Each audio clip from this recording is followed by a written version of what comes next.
Actually ना मैंने आप लोगों के लिए कुछ क्वेश्चनेयर बनाया है। मैंने आप लोगों से कहा था कि इस सेगमेंट में हम एक नई चीज ऐड कर रहे हैं, दैट इज रीडिंग कॉम्प्रिहेंशन से बेस्ड आप लोगों को कुछ क्वेश्चन आंसर्स कराए जाएंगे। And that is exactly what I was preparing for you guys. So we have tons of questions to solve from the passages. अब क्योंकि आज आप लोगों को पता है ये दिन थोड़ा लेंदी वैसे भी जाएगा क्योंकि बजट है, और जब बजट से रिलेटेड कोई भी आर्टिकल आता है तो उस दिन पूरे आर्टिकल में सिर्फ और सिर्फ बजट ही होता है, बजट के अलावा कुछ नहीं होता। So here I will be proceeding guys quickly with a lot of questionnaires, with a lot of segments that we will be completing. Okay, let's quickly see, let's quickly have a look on what the newspaper looks like today. The entire newspaper is about the budget, उसके अच्छे उसके बुरे सब चीज़ों के ऊपर discussion है। अच्छा पेपर आया हुआ है, आर्टिकल अच्छा है, बहुत समझदारी से लिखा हुआ आर्टिकल है, और हम बहुत अच्छे अच्छे एस्पेक्ट्स को इसमें टच भी करेंगे। तो आप लोग प्लीज इसके साथ बस प्रिपेयर्ड रहना, and let's see how the session unfolds today. All the very best. हाँ, सो सबसे पहले मैं हमेशा बोलती हूँ कि आप लोग एक बार न्यूज़पेपर जरूर देख लीजिए। So this is exactly how your newspaper looks. हम बात कर रहे हैं द हिंदू एडिटोरियल में आज का segment which is the budget. The entire page is the budget. इसमें किस किस चीज पे फोकस किया गया है, कौन से मेजर चीजें हैं, केपेक्स का स्केल अप है, ठीक है। एंड बेसिकली कुछ लोग ऑपोजिशन के अपने कुछ कंसर्न्स थे, सेंट्रल गवर्नमेंट के अपने कुछ कंसर्न्स थे। इंडिया ऑलरेडी बहुत ज्यादा टैरिफ और सैंक्शंस झेल रहा है, उस हिसाब से इस बजट में क्या है, एकदम रोजी रोजी है या नहीं है, ये सब कुछ आपको इस आर्टिकल में पता चलेगा, ठीक है। तो अगर आप देखोगे ना, बहुत सारे आर्टिकल सिर्फ और सिर्फ बजट से रिलेटेड है, एंड द एंटायर एडिटोरियल। आज सेल्फ रीड के लिए कुछ है ही नहीं क्योंकि आज हमें पूरा आर्टिकल पढ़ना है, ठीक है। So this is credible, creditable, and this is about the budget. ये एंटायर पेज बजट को डेडिकेटेड है। अब मैंने सेम इसी पेज से, इसी आर्टिकल से आप लोगों के लिए 6 या 7 क्वेश्चन आंसर्स बनाए, ठीक है, फ्रॉम द सेम पर्सपेक्टिव। लेकिन इसमें कुछ ट्रू एंड फॉल्स हैं, कुछ आपके इन्फरेंस बेस्ड क्वेश्चंस भी हैं। सो आज आप लोग जब आर्टिकल पढ़ोगे ना, तो सिर्फ टोन के लिए मत पढ़ना। आज के आर्टिकल में बहुत सारी चीजें हैं और हम सब चीजों के लिए आर्टिकल पढ़ रहे हैं, ठीक है। क्वेश्चन आंसर्स ध्यान में रखते हुए पढ़िएगा आज आर्टिकल जब सुनेंगे आप लोग, तो ठीक है। तो बस कुछ ज्यादा नहीं है, सीधे चलते क्वेश्चन आंसर्स पर, सीधे चलते एडिटोरियल सेगमेंट पर। लेकिन उससे पहले सेशन लाइक एंड शेयर जरूर कर देना अगर कोई ऐसा है जिसने नहीं किया है। तो थोड़ा लेट आज हो गया बिकॉज आज मेरे को आर्टिकल बनाने में बहुत टाइम लगा। So do like and share guys. Article में आज वोकैब उतना बड़ा नहीं है, बस कौन सी इंडस्ट्री को कितना मिला, इस इंडस्ट्री को इतना क्यों नहीं मिला, पेपर ऐसा ही है। बट मेन है आज का क्वेश्चन आंसर, कि इससे क्वेश्चन आंसर कैसे बनते अगर एग्जाम में आते तो बस थोड़ा ध्यान दीजिएगा सारे लोग। इंग्लिश का आरंभ बैच फुल फ्लेजेड मोड पे चल रहा है। इसका अब तक 300 प्लस एडमिशन हो चुके हैं, 300 plus admission for this batch guys. आप लोगों को भी इस बैच में एनरोल करना है, and make sure that you are a part of this batch. Miss मत करो। बेसिक से एडवांस तक क्लासेस जा रही है। कल संडे था फिर भी हम लोगों ने क्लासेस करी थी, ठीक है। भले हम 40 मिनट्स के लिए कल मिले, लेकिन हम मिले। तो आप लोगों को कुछ मिस ना हो जाए, इसलिए मैं चाहती हूँ कि आप लोग इस आरंभ बैच में तो जरूर बने रहो जितना जल्दी हो सके। अब लेट मत करना, समय भी नहीं है, अब तो आपके मेजर एग्जाम्स भी खत्म हो गए। सो टॉपिक्स में सब कुछ है। सबसे पहले मेरा फेवरेट सेगमेंट होगा the right wise repeat segment. ये वो वाले वर्ड्स है जो आपको लास्ट एडिटोरियल में मैंने पढ़ाए थे, तो एक बार एक रिविजन कर लीजिए and we will proceed further. All the best. 1 minute given for this segment. चलो जल्द, अब तक तो काफी टाइम दे दिया। इंडिक्टमेंट क्या होता है बच्चा? डायरेक्ट एक्यूजेशन, आप किसी पे आरोप लगा रहे हो, चार्जेस लगा रहे हो। Then is abysmal, something which is very awful, very terrible, horrible जिसको बोला जाता है। बर्जियोनिंग, जो लगातार बढ़ रहा है, इसके लिए इंक्रीजिंग चला जाएगा। अगर आप किसी काम को पेन टेकिंगली कर रहे हो तो आप उसके लिए बहुत सोच समझ के काम कर रहे हो, दैट इज मेटिकुलसली। फर्वेंट तो एज इट इज होगा, है ना, passionate. You're a fervent supporter, you're a passionate supporter. और डीरेल यानी आप बहुत डिस्ट्रैक्ट हो गए हो या डेविएट हो गए हो अपने पाथ से। अगर आपके सेम पेयर्स हैं तो please write down your scores out of 6 children, and here we are proceeding with the words from today's editorial. खैर उतना कुछ खास तो नहीं था, बट अच्छा आर्टिकल आया हुआ है। आर्टिकल का टाइटल है क्रेडिबल। क्रेडिबल यानी ट्रस्टवर्दी, अनक्रेडिटेबल। ऑथर कह रहा है कि इस बार का जो बजट है ये तारीफ के लायक बजट आया है, ठीक है। मैंने इसे तारीफ के लायक क्यों? आपको याद होगा last year Nirmala Sitharaman from the most hated person in the country suddenly the most loved person in the country थी। ठीक है, हुआ क्या था, क्योंकि लास्ट टाइम मेजर ऐसे रिफॉर्म्स आए थे जो सीधे सीधे हमको छू रहे थे, जैसे टैक्स स्लैब था, यूथ एम्प्लॉयमेंट था। इस बार का बजट बहुत सोच समझ के बजाय बनाया हुआ बजट है। क्रेडिटेबल का मतलब होता है कोई भी ऐसी चीज या कोई भी ऐसी activity which deserves public acknowledgement and praise, यानी कोई भी चीज अगर तारीफ के काबिल है, कमेंडेबल है, लॉडेबल है, प्रेज वर्दी है, तो उसको हम क्या कहते हैं, इट बिकम्स क्रेडिटेबल। अगर इनमें से कोई भी वर्ड आ रहा है तो वो हो जाएगा आपका क्रेडिटेबल। समझ आया? तो क्रेडिटेबल के सिनोनिम्स क्या क्या हो जाएंगे? देखो, क्रेडिबल क्या होता है, कोई पर्सन जो ट्रस्टवर्दी है, ठीक है। वहीं पर अगर क्रेडिटेबल वर्ड आ जाएगा तो क्रेडिटेबल का मतलब होता है honourable, something which is admirable. ये जो बजट बना है ये एडमायर करने लायक है। लोग इसमें 50 कमियां निकालेंगे, लेकिन ऑथर कह रहा है कि भाई ये है बहुत सोचा समझा बजट, ठीक है, बहुत अच्छे से सोच समझ के बनाया गया इस बजट को। तो इसका ऑपोजिट क्या हो जाएगा भैया? ऑपोजिट हम बोल सकते हैं, हाँ, इसके लिए आप नोटेबल बना दो, नोटेबल चला जाएगा। इट इज अ वर्दी बजट, मतलब काम का बजट है, ठीक है, ये भी बोल सकते हो। गुड भी बोला जा सकता है वैसे तो इसके लिए। Creditable is also something which is very good, excellent, outstanding. Opposite क्या बनेगा? समथिंग विच इज डेप्लोरेबल, अरे ये बड़ा बेकार बजट बना, ठीक है, डेप्लोरेबल बोल सकते हो आप, अनवर्दी बोल सकते हो, डिस्क्रेडिटेबल बोल सकते हो आप, ठीक है, ये सारे वर्ड्स इसके एंटोनिम्स हैं। ऑपोजिट क्या है? something which is not not good enough to be praised, deplorable, unworthy, ठीक है, discreditable, ये सब बन जाएंगे हमारे इसके एंटोनिम। अगला वर्ड हमारा है प्रूडेंस। बड़े दिन बाद आए वाला वर्ड, सबसे आसान। समथिंग जहां पे बहुत सोच समझ के काम हो रहा है। If you are acting with prudence, you are acting with a lot of caution. तो अगर कहीं पर आप किसी काम को बहुत वाइजली, जुडिशियसली, सेगेशियसली, थॉटफुली, ठीक है, थॉटफुली, केयरफुली अगर आप ऐसे कर रहे हो तो आप प्रूडेंस से काम कर रहे हो, बहुत सोच समझ कर। Sagacious, yes. ऑपोजिट, फॉली, तुम बिल्कुल रेकलेस हो, तुम्हें किसी की कोई कदर ही नहीं है, यू वेरी केयरलेस, ये बन जाएगा हमारा इसका एंटोनिम। हाँ, ये वाइजली हो गया, prudence is an act that is done wisely, और उसका ऑपोजिट हो जाएगा something which is done carelessly, without giving another thought, बिना सोचे समझे कर देना, ऑपोजिट। सिंपल। एडवेंट्यूरिज्म, ठीक है, adventurism is a very popular noun, जिसका मतलब होता है कि हम रिस्क ले रहे हैं, जो लास्ट ईयर का बजट में था। Last year's budget was full of adventurism, ठीक है। एडवेंचरिज्म भी बोलते हैं बहुत लोग कि इसमें बड़ा एडवेंचर था इस वाले में। It means anything. देखो, एडवेंचरस कोई भी चीज कैसी होती है? It is risk taking, bold, daring, ये सारे वर्ड्स इसके सिनोनिम्स बन जाएंगे, ठीक है, ये सारे वर्ड्स हमारे इसके सिनोनिम बन जाएंगे। I hope it is pretty much clear to everyone. तो एडवेंट्यूरिज्म का मतलब ही होता है समथिंग विच इज रेकलेस। इसके लिए भी आप लोग बोल सकते हो ना कि it is something which is reckless. Careless तो ये भी है। रैश बोल सकते हैं क्या? रैशनेस दिखा रहे हैं हम यहाँ पे, जल्दबाजी, है ना। इम्पल्सिव बोल सकते हो क्या? इम्पल्सिव, इम्पल्सिवनेस, ये भी लिख सकते हैं हम लोग, ठीक है। इसको हम लोग ऑडेसिटी भी बोल सकते हैं, राइट। सो इसके ऑपोजिट क्या बन जाएंगे? Something which is very cautious and cowardly, कोई भी ऐसी चीज जो बहुत कॉशियस है, बहुत कावर्डली है, ये बन जाएगा हमारा इसका एंटोनिम। एक तरफ, दूसरी तरफ चीजों को तुम बहुत सेगेशियसली कर रहे हो, ऑपोजिट है सेगेशियस, वाइजली। हाँ, हार्श भी बोल सकते हैं, टू सम एक्सटेंट हार्श भी चला जाएगा, दैट इज एब्सोल्युटली करेक्ट। तो क्रेडिटेबल आसान हो गया, जिसकी तारीफ करी जा सके, प्रूडेंस समझदारी, और एडवेंचरिज्म यानी रिस्क लेके काम करना, बोल्डली काम करना, डेयरिंगली काम करना। Clear? Sorted. Next word, scatter shot. ये वर्ड ही आंसर दे रहा है ना, स्कैटर शॉट क्या होगा? हैप्पैज़र्ड, डिसऑर्गेनाइज्ड।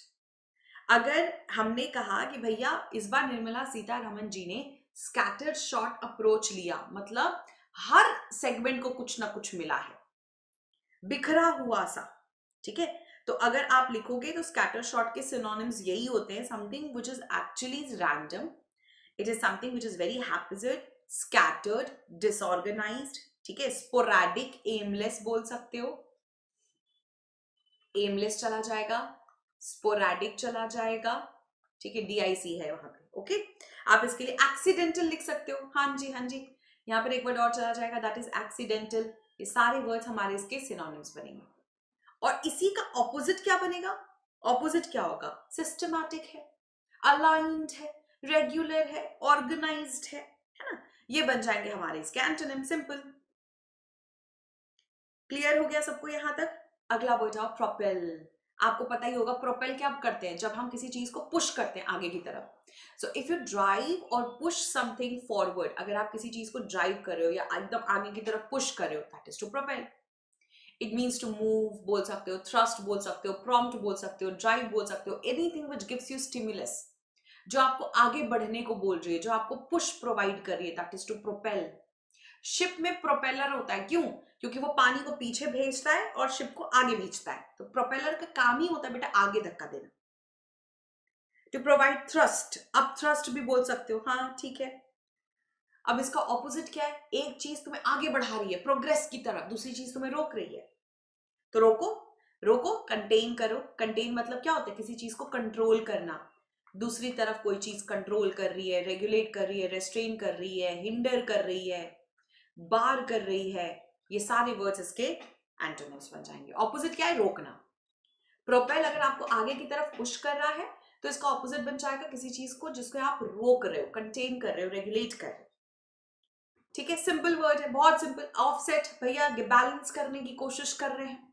मैंने बोला the advantages offsets the disadvantages, यानी कि इतने एडवांटेजेस हैं कि डिसएडवांटेजेस हम न्यूट्रलाइज कर गए। चलो थैंक गॉड के एडवांटेजेस थोड़े ज्यादा थे, ठीक है, डिसएडवांटेजेस पे किसी की नजर ही नहीं गई। सो किसी चीज को ऑफसेट करने का मतलब है to balance with an equal force to make in effective. अगर आप किसी चीज को बैलेंस कर रहे हो, काउंटर बैलेंस, न्यूट्रलाइज कर रहे हो, तो वो होता है ऑफसेट करना। ठीक है, इसके ऑपोजिट क्या होंगे? कोई चीज जो लगातार चल रही है, continuous, persistence, prolonged, going on and on. Opposite बन जाएगा एक ऐसा एक्टिविटी जो चलता चला जा रहा है। Is that clear to everyone?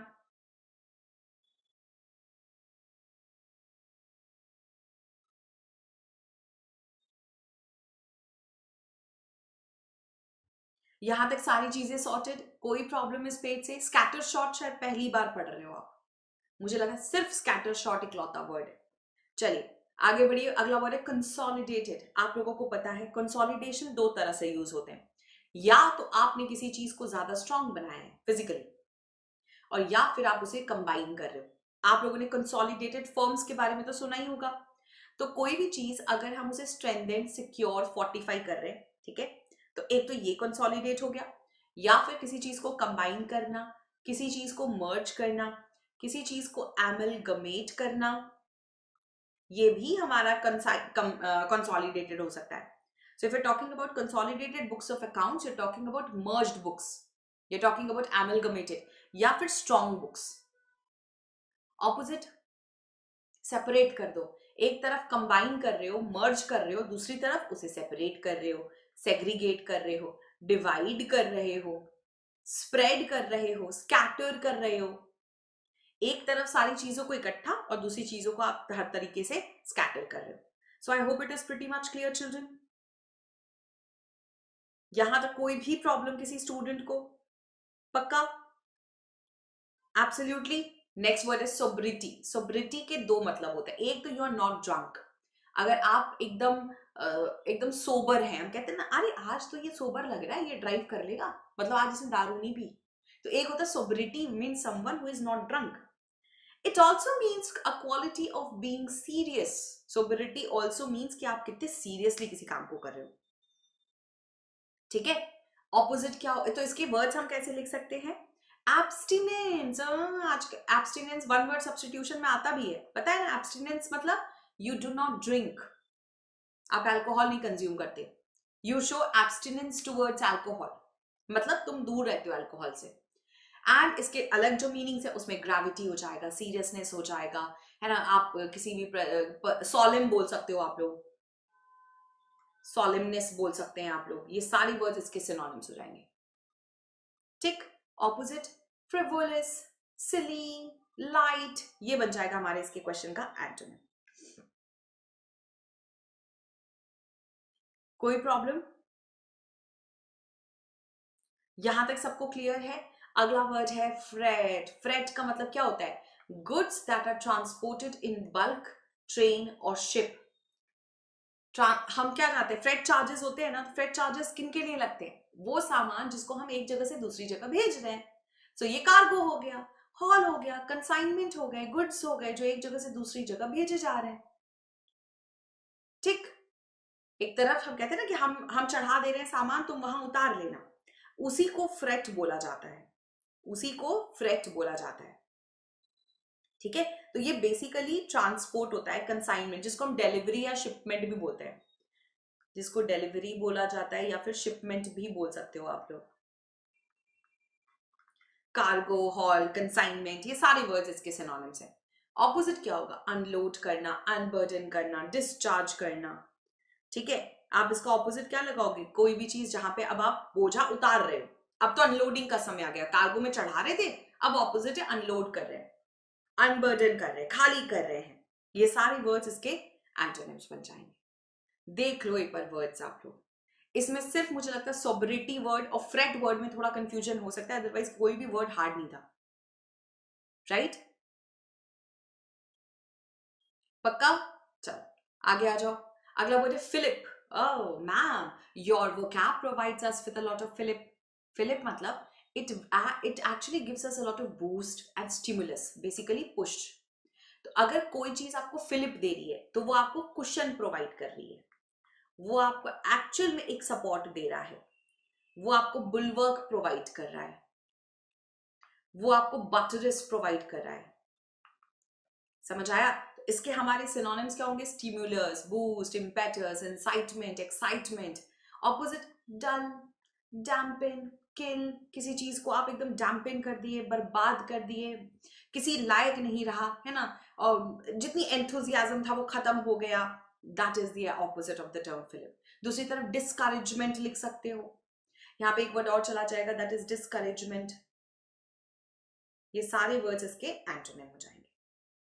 Good morning, good morning. काफी लेट से आए आज आप लोग ना, खैर हम भी आज बहुत लेट थे।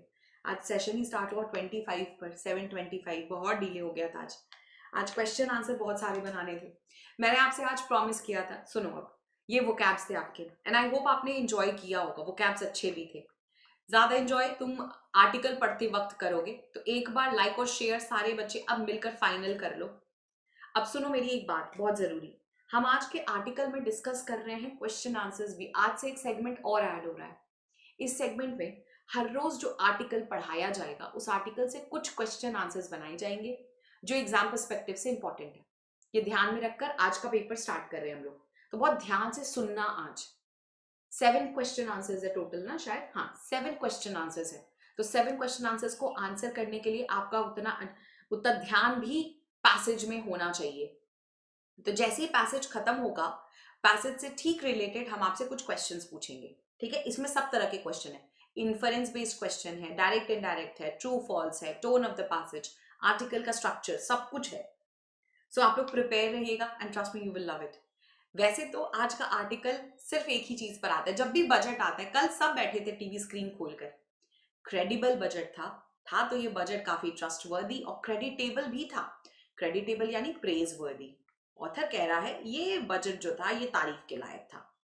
कोई शोरशल्ला हो हरा शोरशल्ला, मतलब कोई भी कहते ना, कोई हो बहुत हरा, बहुत ज्यादा हल्ला गुल्ला करके ये बजट नहीं बनाया गया, सोच समझकर एक एक चीज पे ध्यान दिया गया।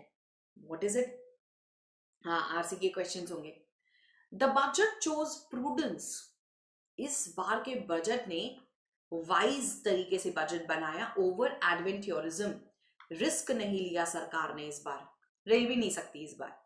And multi pronged measure, multi pronged मतलब वेराइटी, वेरियस मेजर्स लिए ओवर बिग बैंग रिफॉर्म्स।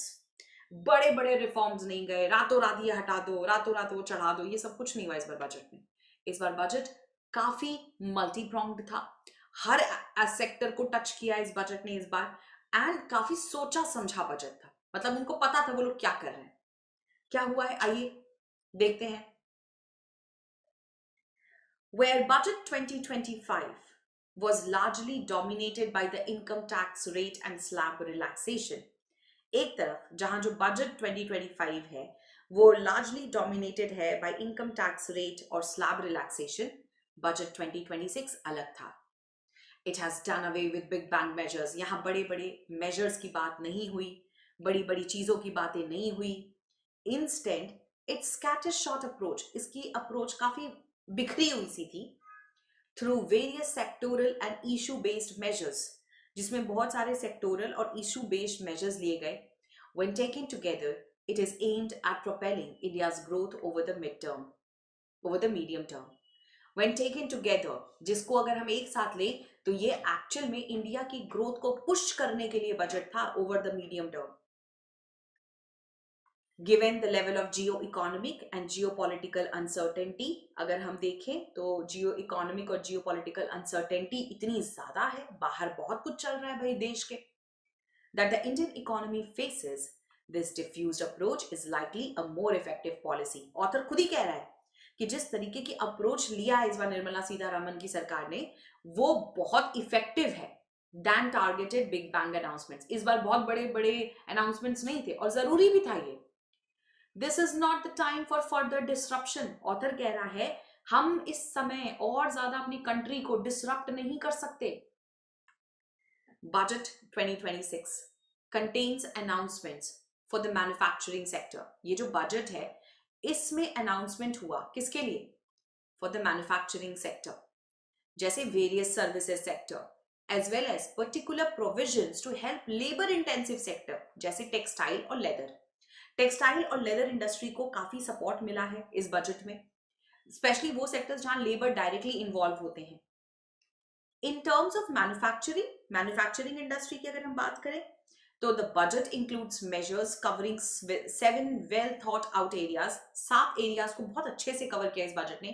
पहला है बायोफार्मा, फिर सेमीकंडक्टर्स, ये तो बहुत ही इंपॉर्टेंट अनाउंसमेंट था, electronics, rare earth metals, yes very good, chemicals, capital goods and textiles. इन 7 सेगमेंट्स में 7 याद रखिएगा, इन 7 सेगमेंट्स में बजट का बहुत अच्छा फोकस था।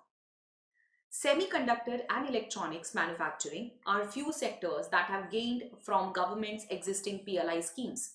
सरकार ऑलरेडी इनके लिए कुछ PLI schemes चला रही है, जिससे सबसे ज्यादा फायदा किसको मिलता है? सेमीकंडक्टर और इलेक्ट्रॉनिक मैन्युफैक्चरिंग को। द इंडिया सेमीकंडक्टर मिशन 2.0, ऊपर से इंडिया अपने लिए, खुद अपने देशवासियों के लिए एक सेमीकंडक्टर मिशन निकाल रहा है। And the increased allocation under the electronics component manufacturing scheme are appropriate follow-ups to this. और ये जो increased allocation है, distribution है under the electronics component manufacturing, ये एक appropriate follow-up है। These are sectors where India needs to become globally competitive. ये वही सेक्टर्स हैं जहां इंडिया ग्लोबली कॉम्पिटिटिव बन सकता है, क्योंकि इंडिया चाहता है अपने आप को सेमीकंडक्टर में लाना। ऊपर से बायोफार्मा शक्ति स्कीम का याद रखिएगा, it is aimed at making India a global biopharma manufacturing hub. Modi ji चाहते हैं कि इंडिया एक मैन्युफैक्चरिंग हब बन जाए मेडिसिन का, with N allocation of 10,000 crore over the next 5 years। और इस इंडस्ट्री को आने वाले 5 सालों में 10,000 crore रुपीज मिलेगा। Pharmaceuticals already a sector that India does well in, और ये सेक्टर ऑलरेडी ऐसा सेक्टर है जहां इंडिया अच्छा कर रहा है। They are exempt from US's 50% tariff, और अभी भी इसमें यूएस का 50% टैरिफ का इम्पैक्ट नहीं पड़ा है। It is also important to support those sectors that are currently hit by those same tariff, लेकिन हमें बाकी सारे सेक्टर्स को भी देखना पड़ेगा जिनके ऊपर टैरिफ लगा है। The National Export Promotion Mission announced in the last budget was implemented only by December 2025. जो नेशनल एक्सपोर्ट प्रमोशन मिशन था उसको इस साल के दिसंबर में तो जाके हमने इंप्लीमेंट किया है, वो भी 9 months into the financial year. तो हमें क्या है, हमें इंप्लीमेंटेशन पर भी ध्यान देना है। Centre should ensure that this budget's integrated programme for the textile sector does not face similar delay. Author कह रहा है कि सेंटर को ये अश्योर करना चाहिए कि इस बार जो टेक्सटाइल सेक्टर के लिए प्रोग्राम लॉन्च हो रहा है उसको डिले ना देखना पड़े। Also, the various measures aimed at creating champion MSMEs, providing them equity, liquidity and professional support. सरकार MSMEs को equity, liquidity और professional support देने को तैयार है, and it must be implemented quickly, और इसको implement करने की भी बहुत जरूरत है। MSMEs account for 48.6% of India's export. And the EU FTA, even if it is implemented soon, अगर ये implement भी ज़्यादा हुआ तो भी will not kick in quick enough to offset, यानी to balance, तो भी हम इतनी जल्दी बैलेंस नहीं कर पाएंगे the ongoing pain caused by the US tariff. देखो इस बजट पे यूएस टैरिफ का इंपैक्ट क्लियरली दिखा है, तो हम एक दिन में तो सब कुछ नहीं चेंज कर पाएंगे ना। द सर्विसेज सेक्टर टू, यहाँ पे जो सर्विसेज सेक्टर है they stand to benefit from budget. इस बार सर्विस सेक्टर को भी बजट 2026 में काफी फायदा हुआ है। High powered education to employment and enterprise standing committee announced by finance minister should get off the guard soon। उन्होंने एक ऐसी अनाउंसमेंट किया जहां पे education to employment and enterprise एक कमिटी बनाई गई है, ठीक है। और ये उन लोगों के लिए है जो लोग एक्चुअल में जॉब के लिए बहुत परेशान हैं इस साल, तो उनके लिए एक कमिटी बनाई गई है। तो ऑथर कह रहा है भाई इसको बहुत जल्दी स्टार्ट कर दो तो और अच्छा। Focus on health care and medical tourism where India is already developing strength. वैसे तो हेल्थ केयर और मेडिकल टूरिज्म में भी इंडिया की स्ट्रेंथ काफी अच्छी चल रही है। It is a good start in keeping with the budgets multi pronged approach. अगर हम देखें तो बजट का जो अप्रोच था वो मल्टी प्रोंग्ड था, यानी variety. The centre has sought to cater to the election bound states this year through several smaller announcement। Central ने कई सारे छोटे छोटे अनाउंसमेंट्स भी किए हैं, जैसे डेडिकेटेड रेयर अर्थ कॉरिडोर बनाया गया है, किसको, जो बेनिफिट करेगा उड़ीसा, केरला, आंध्र और तमिलनाडु को। अ कोकोनट प्रमोशन स्कीम निकाली है केरला के लिए। And integrated east coast industrial corridor बना है वेस्ट बंगाल के लिए। And the first of the new national waterways बना है उड़ीसा में, rather than through the consolidated packages of the past. अब इस बार हर स्टेट को भी उनकी यूएसपीज दी गई हैं ताकि तुम वहां से भी पैसे कमाओ, which is a good thing from the centre side. As for centre's finances, अगर बजट में फाइनेंस की बात करें, budget 26 offers a mix of expenditure enthusiasm और रेवेन्यू सोबरिटी। रेवेन्यू को ध्यान में रखकर इस बार का बजट बना है।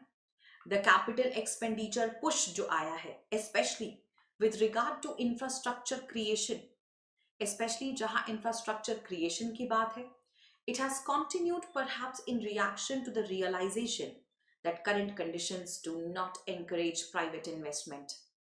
कि जो current conditions हैं इसमें private investments encourage नहीं हो रहे। Overall capital expenditure is set to grow। वैसे तो capital expenditure बढ़ाया जा रहा है 12.2 लाख करोड़ in 2026, जो कि लगभग 4.4% ऑफ जीडीपी होगा। द हाईएस्ट 10 सालों में अब तक इतना कैपिटल एक्सपेंडिचर नहीं किया गया था। This includes announcement of dedicated freight corridors, क्योंकि कई जगहों पे फ्रेट कॉरिडोर्स बनाए जा रहे हैं एंड ट्रेनिंग इंस्टीट्यूट्स बनाए जा रहे हैं जिसके लिए मैन पावर की जरूरत है, तो बजट ज्यादा जाएगा ही। These rail corridors are able to be supplemented by a coastal cargo promotion scheme। साथ ही साथ इसके साथ कोस्टल कार्गो प्रमोशन स्कीम पे ध्यान दिया गया है to incentivize increasing the share of inland waterways और coastal shipping.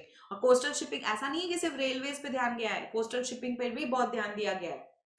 It is noteworthy that center has received downwards its capital expenditure, जो कि 10.9 लाख करोड़ था from 11.2 lakh crore initially budgeted। It remains to be seen। अब देखने वाली बात ये होगी if this year's target will be met।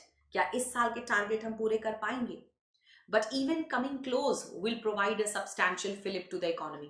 Author कह रहा है टारगेट पूरा नहीं भी हुआ ना, तो अगर हम टारगेट के आसपास भी आ गए तो भी हमारी इकोनॉमी को बहुत अच्छा बूस्ट मिल जाएगा अगर इतना पैसा एलोकेट कर दी सरकार ने तो।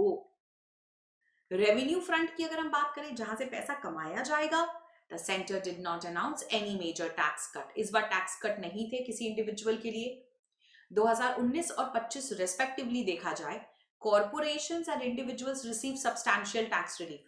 लास्ट ईयर आपको याद होगा सबको टैक्स रिलीफ अच्छी खासी मिली थी, इस बार ऐसा अनाउंसमेंट अभी तक नहीं हुआ। To announce more would have put undue stress on central finances. अगर और ज्यादा टैक्स रिलीफ मिलता ना तो सेंटर के ऊपर बहुत ज्यादा बर्डन बढ़ता और ये गलत होता। At a time when its expenditure commitments known and anticipated are substantial, क्योंकि ऑलरेडी सरकार बहुत सारी चीजों पे खर्चा कर रही है।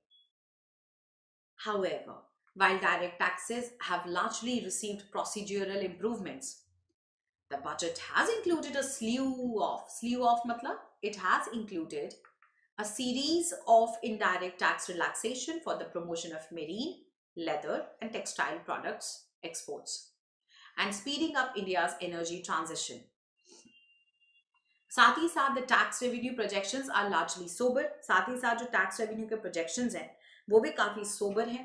Corporate tax revenue is projected to grow nearly 14% over the budget estimates. This is broadly in line with the revised estimates of 25-26 aiming at 12.4% higher than the actuals in the previous year. इस बार जो actual है उससे थोड़ा ज्यादा prediction है, that is 12.4% का. Income tax revenue has been budgeted to grow 1.9%. Income tax revenue इस बार सोचा जा रहा है कि हो सकता है लगभग 2% के आसपास बढ़े, है ना. And expected outcome flowing last budget substantial rate relaxation, क्योंकि लास्ट बजट का जो रेट रिलैक्सेशन था उसके बाद जो पैसा आएगा वो तो इस क्वार्टर में आएगा ना, यानी अप्रैल मई के बाद. Gross GST revenue has been projected to contract 13.5%. अगर ग्रॉस जीएसटी को देखा जाए तो प्रोजेक्टेड है कि it will contract by 13.5% in 2026-27, which is a reflection of September 2025 rate realization rationalization and the end of compensation cess. अगर देखा जाए तो ये क्यों किया गया, because it is a reflection of सितंबर 2025 पे ये लोग रेट को रैशनलाइज कर रहे हैं, कॉमन कर रहे हैं, न्यूट्रलाइज कर रहे हैं. ठीक है. अगर एक साथ देखा जाए तो centre's fiscal deficit has been projected at 4.3% of GDP. 2026-27 में सेंटर का भी फिस्कल डेफिसिट है, कमी में है, सेंटर के पास भी बहुत पैसे नहीं है, डाउन फ्रॉम 4.4. बस इतना अच्छा है कि 2026 में 4.4 था, इस बार सिर्फ शायद 4.3% का ही डेफिसिट होगा. While the center's fiscal consolidation path since the COVID-19 pandemic has been admirable, author तारीफ कर रहा है कि सेंटर ने जिस तरीके से कोविड के बाद अपना जो सिस्टम है वो सुधारा है वो तारीफ के लायक है. लेकिन continued aggression in reducing deficit deserve some more questioning.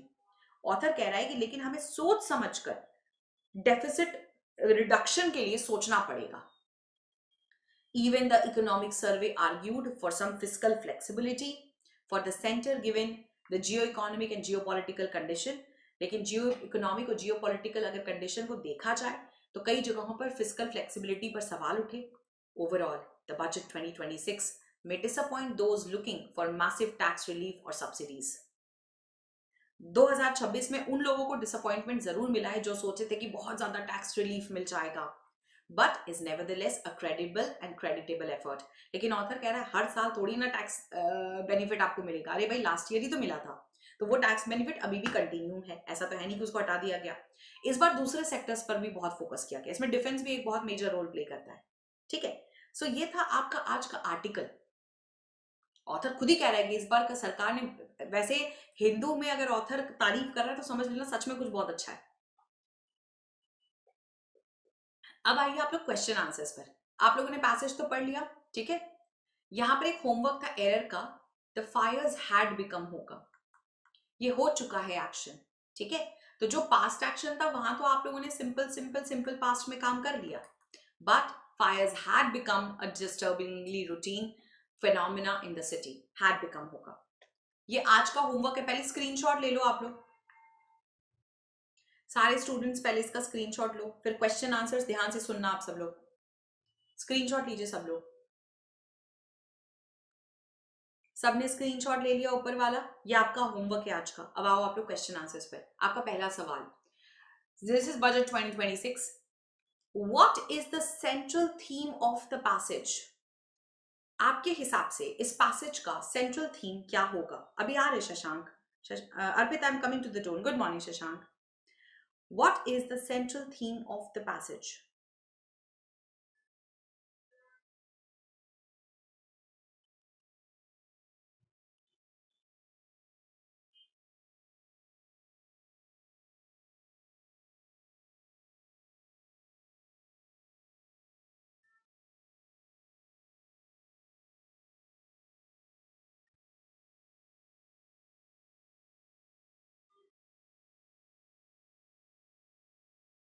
Is each one done trying? Yes, that is it. Yes, yes, yes, that is absolutely correct. Budget 2026 prioritizes aggressive fiscal expansion. ऐसा तो है नहीं. It avoids structural reforms. नहीं. क्या ये सिर्फ taxation पर था बजट? ये तो बिल्कुल भी टैक्सेशन पे नहीं था. Budget 2026 adopts a cautious, multi-pronged approach amid global uncertainty. Yes. It aims to counter the impact of the US tariff. ऐसा कुछ नहीं बोला. आपके क्वेश्चन का आंसर सी होगा. Why does the author believe that this is not the time for further disruption? Author ने ऐसा क्यों कहा कि this is not the time for further disruption?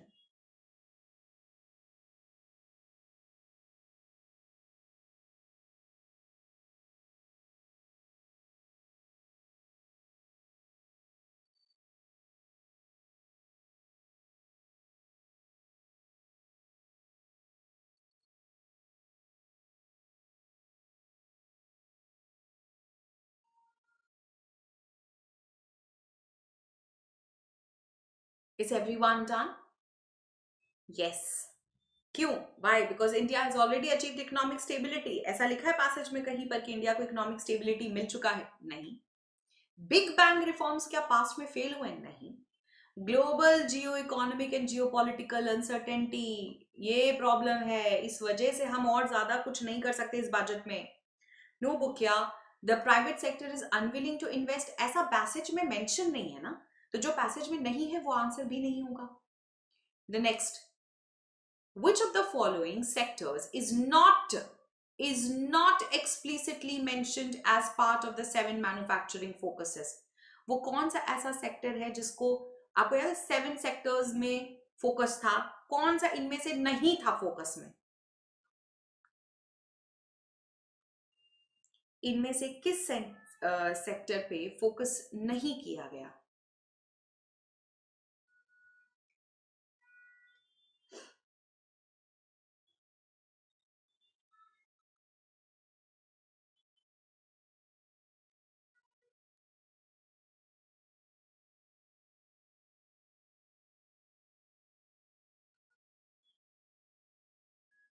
Is everyone done? Semiconductor पे तो फोकस था, कैपिटल गुड्स पे फोकस था, केमिकल इंडस्ट्री पे फोकस था, रिन्यूएबल एनर्जी की बात हो रही है. मैंने पूछा कौन सी इंडस्ट्री पे फोकस नहीं था. आपको याद है द 7 इंडस्ट्रीज कौन कौन सी थी? बायोफार्मा था, केमिकल पे फोकस था, कैपिटल गुड्स पे था, सेमीकंडक्टर पे था, इलेक्ट्रॉनिक्स पे था, रेयर अर्थ पे था. रिन्यूएबल कहाँ लिखा है इसमें? कहाँ रिन्यूएबल है? मैंने पूछा इनमें से किसमें फोकस नहीं था. It was not mentioned. Renewable energy, बाकी तो सब पे फोकस था. Number 4, the author's concern regarding the implementation of textile sector measures primarily stems from what? Author इतना चिंतित क्यों है टेक्सटाइल सेक्टर पे जो पैसा दिया गया है उसकी इंप्लीमेंटेशन को लेकर?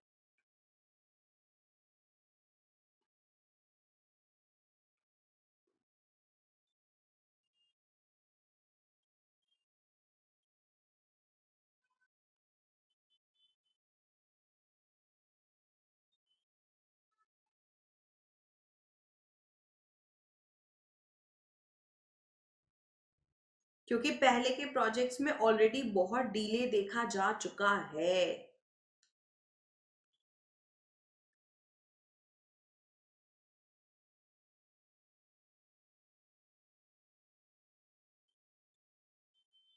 ठीक है, क्योंकि पहले के बहुत से प्रोजेक्ट्स डिले हो गए थे, तो ऑथर नहीं चाहता कि इस इंडस्ट्री को भी और डिले झेलना पड़े. तो अब क्या बोलोगे? Resistance from state government? नहीं. Inadequate budgetary allocation? नहीं. Declining contribution? नहीं बेटा. पोस्ट डिलेज, पहले डिलेज हो चुके in rolling announce export promotion initiative, इसलिए ऑथर डर रहा है कि कहीं इस वाले में भी देर ना हो जाए. ये एक डेटा बेस्ड रीजनिंग है.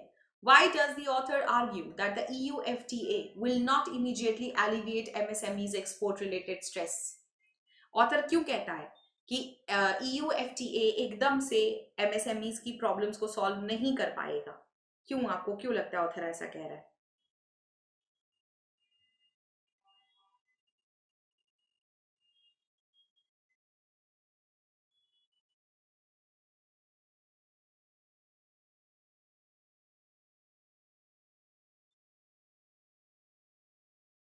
नहीं भैया, अर्पित सही है वैसे, नहीं स्मार्ट। द अग्रीमेंट कैंसिल हो गया है, एमएसएमई को कवर ही नहीं कर रहे हम एफटीए में। EU demand for Indian goods, नहीं, इम्प्लीमेंटेशन में काफी डिले होता है, इस वजह से जो भी बेनिफिट होता है एक्रू वो जमा होकर काफी बाद में मिलता है, इसीलिए एकदम से इसकी प्रॉब्लम तो खत्म नहीं होगी, हाँ रिड्यूस हो सकती है। Number 6. The author's attitude towards the center's fiscal consolidation effort can be described as what? आपके हिसाब से ऑथर का टोन कैसा था?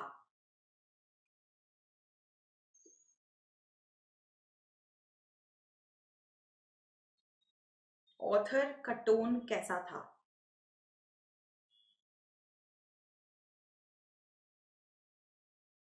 हमको तो अच्छा लगा, हमको तो पॉजिटिव ही लगा। क्या वो फुल्ली अप्रूव कर रहा है? नहीं, उसने बीच बीच में सजेशंस दिए हैं। क्या वो स्ट्रांगली क्रिटिकल? नहीं, वो कहीं से क्रिटिसाइज नहीं कर रहा। इंडिफरेंट, क्या ऑथर आपको इग्नोरेंट दिख रहा है पूरे पैसेज में? जी नहीं, वो सपोर्टिव है, but he is questioning the excessive rigidity. He is very supportive, लेकिन वो रिजिडिटी को क्वेश्चन कर रहा है, सवाल उठा रहा है। ठीक है, that is all for today. I hope you guys have enjoyed the session and I hope आपको आज सीखने को कुछ बहुत सारा मिला हो। अगर आज का सेशन आप लोगों ने मेरे साथ एंजॉय किया और आज आपको ये सेगमेंट पसंद आए तो सेशन लाइक एंड शेयर जरूर कर देना, चैनल सब्सक्राइब कर लेना अगर नहीं किया है तो, and tell me if you want this every day. आपको चाहिए रोज क्वेश्चन आंसर्स कर लें हम लोग, ऐसे ही 4-5 क्वेश्चंस तो मिनिमम, 5 तो मिनिमम ही रखेंगे, ज्यादा हो गए तो बहुत अच्छा। तो अगर आज का सेशन देखो, आज मैंने इसीलिए जानबूझकर बजट का ही पूरा क्वेश्चन लिया, इसलिए आदमी को टाइम भी लग गया थोड़ा। ठीक है, आज का टोन जो है that is very cautiously supportive. Author is very supportive of the passage today बेटा। ठीक है, so if you have enjoyed it guys, दिल से लाइक एंड शेयर कर देना, मतलब अगर कुछ भी नया सीखा हो तो लाइक एंड शेयर तो भर भर के। सेशन पसंद आए तो इसे अपने फ्रेंड्स के साथ शेयर कर देना जितने भी ग्रुप्स पे आप हो। And if you want some more changes in the editorial, please आप मुझे नीचे कमेंट सेक्शन में जरूर बताना। आज आप लोगों का एक होमवर्क था, इस होमवर्क का स्क्रीनशॉट सब लोग ले लीजिए, ये आज आप लोग एरर की तरह सॉल्व करोगे। And if you feel ma'am मुझे और भी कुछ चाहिए आपसे एडिटोरियल में, तो please feel free to come up with. अब देखो, अब आरआरबी मेंस का मैं वेट कर रही थी, एग्जाम्स हो गए हैं, तो now I can come up with more questions, हम कुछ और सेगमेंट में ऐड कर सकते हैं, तो अगर आपको लगे तो मुझे जरूर बताना। चलो, thank you so much. So let's see आज का सेशन हमने कैसे प्लान करा है and what are the important aspects जो हम आज के एडिटोरियल एनालिसिस में कवर करेंगे। We have tons to do children, we have literally tons to do। आज का सेशन बहुत अच्छा है and you know I have also incorporated a very important segment in the editorial analysis and that is your question answers। यानी इस बार समय जो भी पेपर आएगा, जो भी न्यूज़पेपर में आर्टिकल आएगा, उस आर्टिकल से आप लोगों को 7 to 8 question answers reading comprehension base पर कराया जाएगा, just to brush up your knowledge, also to make sure कि आप सब लोगों को जो कंटेंट है वो लंबे समय तक याद रहे। Right, so let's start the session and let's see आज के सेशन को हम कैसे अनफोल्ड करेंगे। Hi Bunny, hi Virat, and there is dance and Suri, hi Lofi, hi Disha. Yes, thank you so much for joining the session guys. Here we proceed. हमेशा की तरह newspaper तो देखना बनता है, तो आज न्यूज में क्या आया, what were the important you know things that were in discussion all throughout India. So we'll start with the first page, children. Supreme Court has slammed WhatsApp over privacy policy, और in fact ये भी कहा गया है Meta से कि if you cannot respect our constitution, get out of the country। ठीक है, so this has also happened। Iran pursues fair equitable negotiations, ये कहना है वहां के प्रेसिडेंट का। There was a major turn in Iran। Death sentence, supreme court has not confirmed sentence, penalty in 3 years, अभी तक उसको लेकर कोई भी अपडेट इंफॉर्मेशन नहीं आई है। Has the 16th FC sidelined state, यहाँ पर जो it has gone with center's priorities despite consensus among the states, so the financial commission of the 16th financial commission basically। अभी फिलहाल के लिए ये इंपॉर्टेंट नहीं है, इंपॉर्टेंट है US deals exclude sensitive sectors, ये मिस्टर गोयल का कहना है ना, पीयूष गोयल जी का, जो यूनियन कॉमर्स मिनिस्टर है। ही सेज मोर डिटेल्स को हम धीरे धीरे पब्लिक करेंगे after the trade deal is formally inked by both the parties.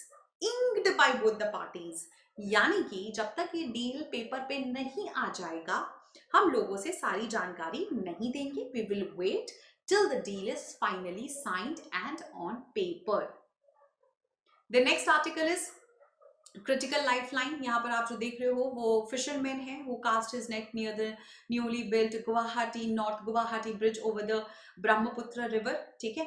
इसके अलावा Khemchand Singh elected as Manipur BJP legislature party leader and he will be now going to be the CM of the state as well. वो मणिपुर के CM होने वाले हैं. Hi Meenu, hello Bunny. Yes, a very warm welcome once again to everyone. Rahul's speech triggers face-off and 8 MPs have been suspended.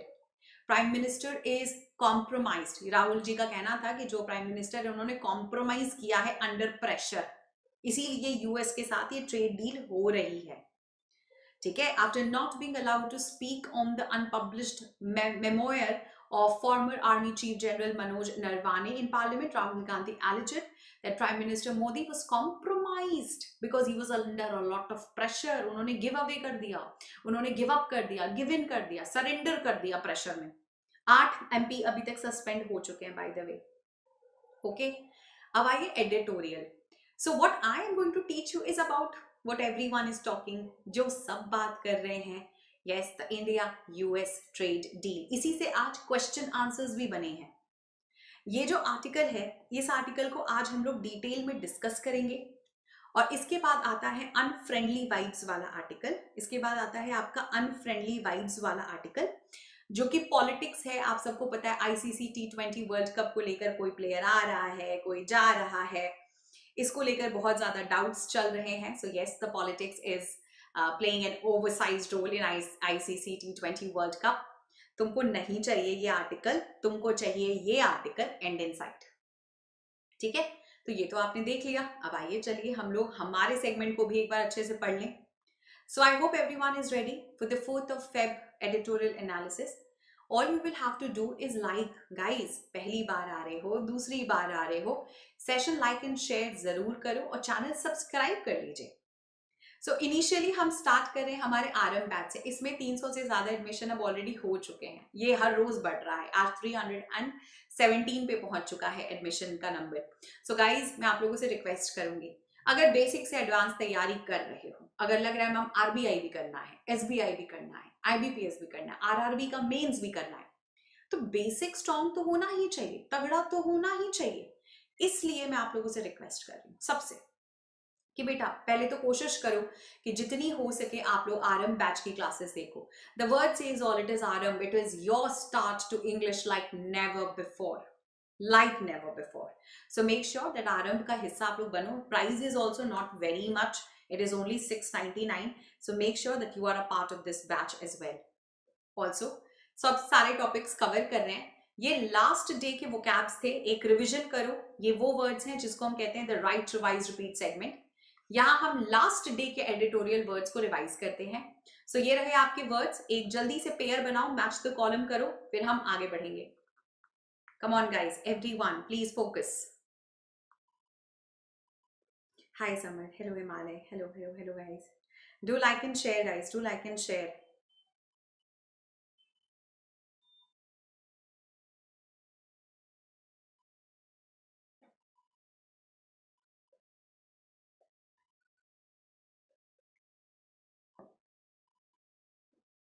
Good evening Navneeta.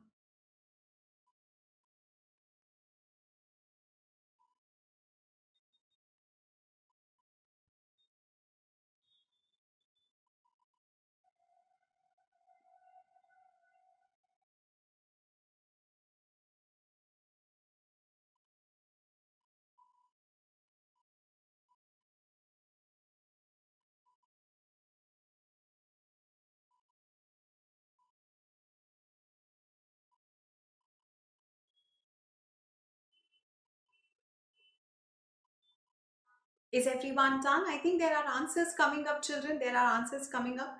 Okay, let's have a quick reading then. एक बार check कर लेते हैं. सबसे पहला word आपके सामने है creditable.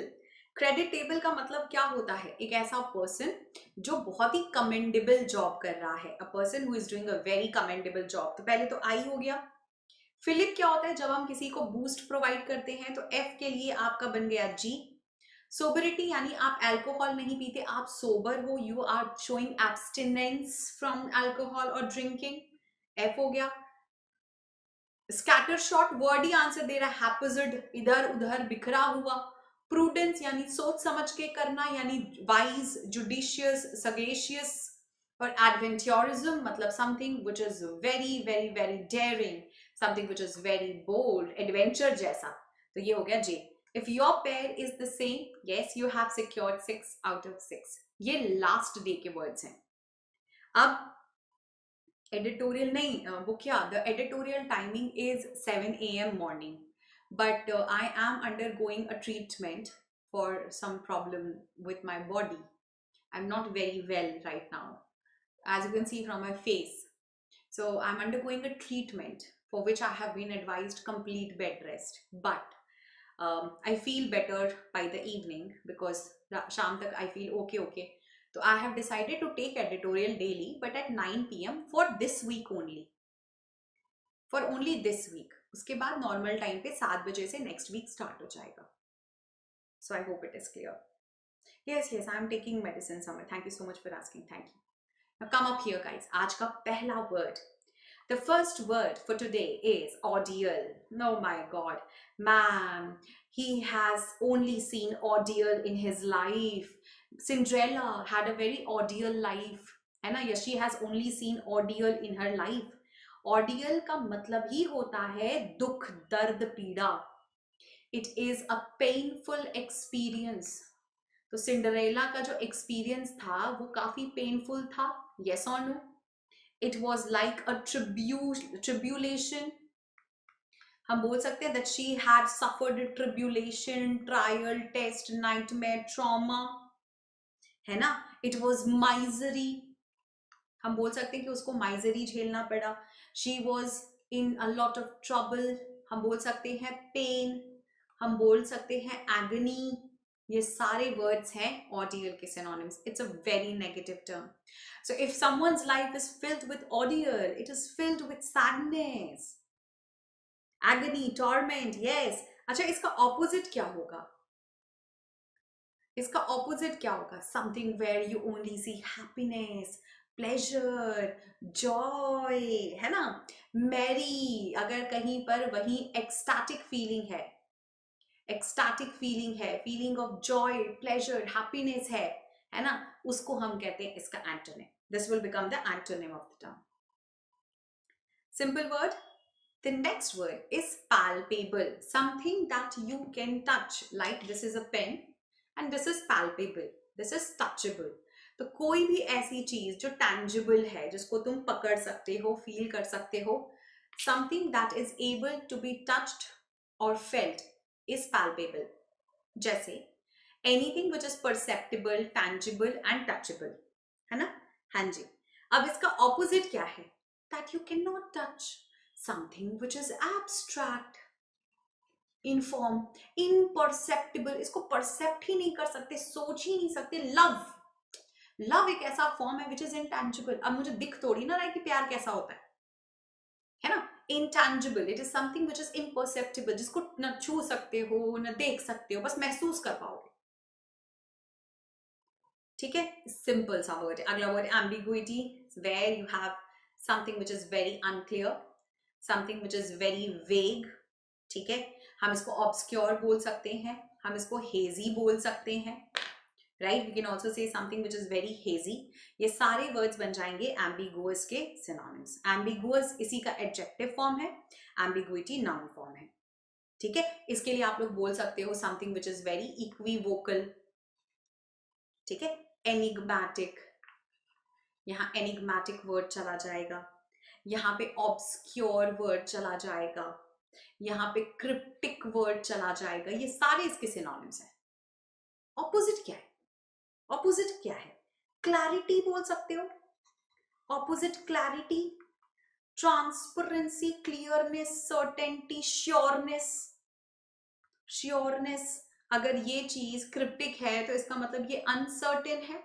इसका opposite क्या होगा? कोई भी ऐसी चीज जो बिल्कुल sure है, जो बिल्कुल certain है, जिसका होना बिल्कुल तय है ना? तो opposite इसका बन जाएगा something which is very sure.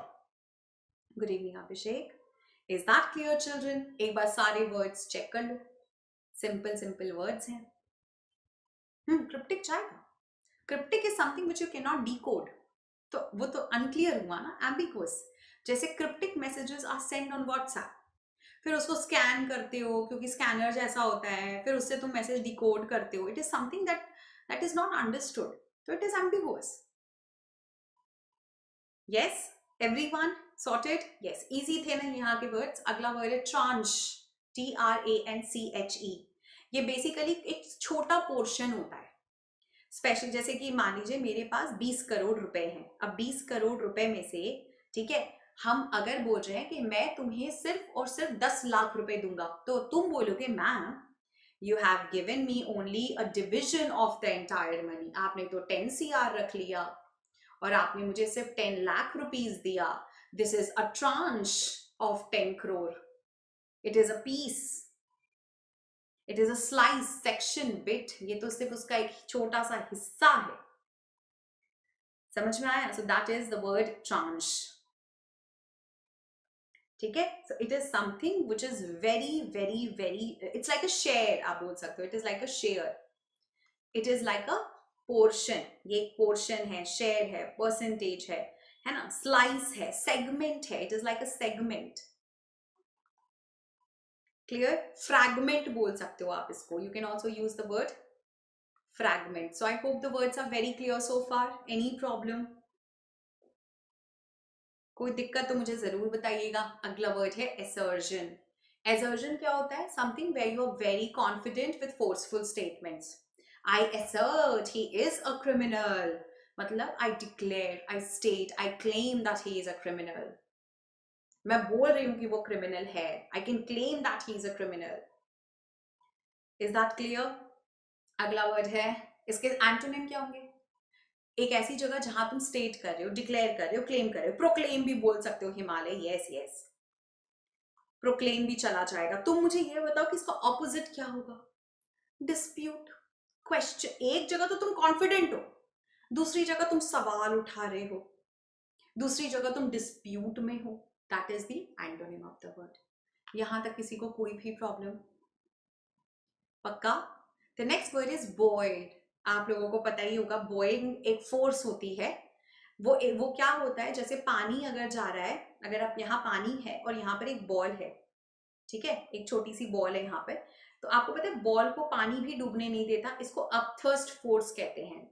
इसको कहते हैं बोयेंसी. इसको हम कहते हैं बोयेंसी, है ना. It is an upthrust force. Yes और नो? तो it is something which keeps you afloat and make cheerful. या फिर यार ये बार बार बच्चे क्यों पूछ रहे हैं? आप कौन से स्टेट से हो बेटा?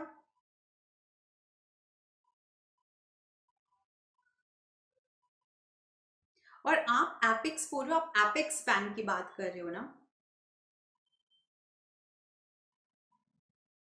कि एक्सिस बैंक की बात कर रहे हो? ये एक क्वेश्चन मेरे पास और आया था. ठीक है. और बॉयंसी का ऑल्सो मतलब होता है to make someone very cheerful. तो अगर आप किसी को चीयर, जॉयफुल, हार्टेन है ना, हैप्पी बना रहे हो, तो उसको भी हम बॉयंस कहते हैं. अदरवाइज किसी चीज को ऊपर की तरफ उठाना, अफ्लोट रखना, है ना, लिफ्ट करना, अपलिफ्ट करना, तो ये भी जा सकता है. हाँ हाँ हाँ, एपेक्स बैंक का तुम जो बोल रहे हो ना, वही तो मुझे लगा कि कहाँ कंफ्यूजन है. इस एक मिनट को बता रही हूँ. इसका ऑपोजिट क्या होगा? डिप्रेस्ड, सैड या फिर अनहैप्पी. एक तरफ अगर कोई चीज आपको यू नो हैप्पी कर रही है, तो दूसरी तरफ वो आपको अनहैप्पी भी कोई चीज कर सकती है. ठीक है. रिक्रूटमेंट तो बेटा आया हुआ है एपेक्स बैंक में. ठीक है, रिक्रूटमेंट तो आया हुआ है. आप लोग एक बार चेक कर लीजिएगा. और जहां तक मेरे को अभी इसकी पूरी जानकारी मैंने अभी तक खोल के देखा नहीं है, बट मुझे लगता है ये मध्य प्रदेश वाला है ना. आप कौन से स्टेट से हो? हाँ, प्लीज बोल सकती हो Anjana. Yes, you can use the word pleased. That is absolutely correct. ठीक है, ये बन जाएगा इसका, सॉरी, ये हो गया सिनोनिम और ये बन गया इसके antonyms. Is that clear? Sorted. ये थे आपके वोकैब्स. आज वोकैब्स बहुत कम थे, बट भाई अब आरसी स्टार्ट हो रही है. ठीक है, एंड इन साइट। लेकिन इससे फिर सबसे इंपॉर्टेंट क्या है, क्वेश्चन आंसर्स। इसी आरसी से आपसे लास्ट में क्वेश्चन आंसर्स पूछे जाएंगे, जस्ट टू सी कि आप सुन भी रहे थे कि नहीं, और अगर एग्जाम में आरसीज आएंगे तो आप सॉल्व कर पाएंगे या नहीं। So the first thing is the US trade deal gives hope that the tariffs ordeal tariff sadness trouble, हो सकता है ये टैरिफ वाला ट्रबल बहुत जल्द खत्म हो जाए, क्योंकि इंडिया ने यूएस के साथ किया है trade deal. Okay, what has happened? News of the India US trade deal has brought palpable relief, visible belief दिख रहा है, रिलीफ दिख रहा है भैया सब में, to a lot of Indian industries, बहुत सारी इंडियन इंडस्ट्रीज ने चैन की सांस ली है। But it also comes with persistent important question, persistent यानी continuous questions that remain unanswered despite a press statement by Indian Commerce Minister Piyush Goyal. लेकिन अभी भी बड़े सवाल हैं जो unanswered हैं. The initial announcement through social media, while true to US President Donald Trump's form, also marks a departure for India and Prime Minister Narendra Modi. यहाँ पर दोनों के बीच में हुआ है ना. Post-trade deal announcements have all been made through more formal channels. अभी तक किसी ने आके कोई बयान नहीं दिया, फॉर्मल चैनल्स पे दोनों ही कंट्रीज ने ये अनाउंस किया है कि इनके बीच में ट्रेड डील हो गई है. अभी सब कुछ नहीं आया है, अभी इसके बारे में सारी इंफॉर्मेशन पब्लिक नहीं करी गई है, हमारे लिए अवेलेबल अभी तक नहीं करी गई है. अच्छा, फिर क्या हुआ? The announcement of US tariff on Indian imports being cut to 18%. हाँ, ये हो गया है कि इंडियन इंपोर्ट पे जो यूएस टैरिफ था वो 18% कर दिया गया है 50% से. पहले 50 हो गया था ना, पहले 25, फिर बाद में 25 बढ़ाया, अब 18 हो गया. ये काफी वेलकम स्टेप है. However, as of now, there is no clarity on when this would be implemented. लेकिन अभी भी इस बात पे कोई क्लैरिटी नहीं मिली है कि इसको इम्प्लीमेंट कब किया जाएगा. While Mr. Trump said there would be cut immediately, Mr. Goyal said that the details will be shared soon. Mr. Trump ने तो ये एक बात का ऐलान कर दिया कि हाँ हम तो तुरंत 18% कर देंगे, लेकिन मिस्टर पीयूष गोयल ने अभी ऐसा कोई अनाउंसमेंट नहीं किया. उन्होंने कहा हम आपको डिटेल्स बाद में बताएंगे. There is also considerable ambiguity. Ambiguity मतलब uncertainty. एक और चीज को लेके काफी uncertainty है over whether this is the first tranche, कि क्या ये first portion है of a mini deal of a larger bilateral trade agreement. कहीं ऐसा तो नहीं इन्होंने बड़ा ट्रेड अग्रीमेंट किया और ये तो एक छोटा सा डील है. A limited deal affecting only tariffs, वहां पे वो भी एक ऐसी डील जिसमें सिर्फ टैरिफ्स अफेक्ट हो रहे हैं, or something in between Mr. Trump's assertion that Mr. Modi has agreed to stop buying Russian oil, जो इस बात पर भी टिकी हुई है कि मोदी जी ने तो कहा है कि अब हम रशिया से तेल नहीं खरीदेंगे. This must also be addressed by the Indian government. भाई इसका जवाब तो सबको चाहिए कि क्या सच में इंडिया रशिया से ऑयल अब नहीं लेगा. Sooner rather than later. सब इंतजार कर रहे हैं कि ये तो अभी बता देना चाहिए. Mr. Goyal did not touch upon this in his statement. Mr. Goyal ने अभी इस समय रशियन ऑयल को लेकर कोई स्टेटमेंट नहीं दिया है. Stopping Russian oil entirely would not only force India to find alternatives for about a third of its oil imports, but would also cast a shadow over its relation with Russia. ये क्यों इतना problematic है? क्योंकि Russia से भी तो फिर relation बिगड़ेंगे. Which is a long time friend and critical supplier of defense equipment, जो इंडिया का long time friend है, first of all, loyal friend, और supplier, critical supplier भी है. Such a move would announce a very definite realignment for India. अब India दोबारा realignment की तरफ जा रहा है. In that light, ये देखते हुए, it deserves to be discussed in Parliament first. Similarly, buying more Venezuelan crude. अगर हम ज़्यादा Venezuelan crude oil खरीदें, crude मतलब कच्चा, raw.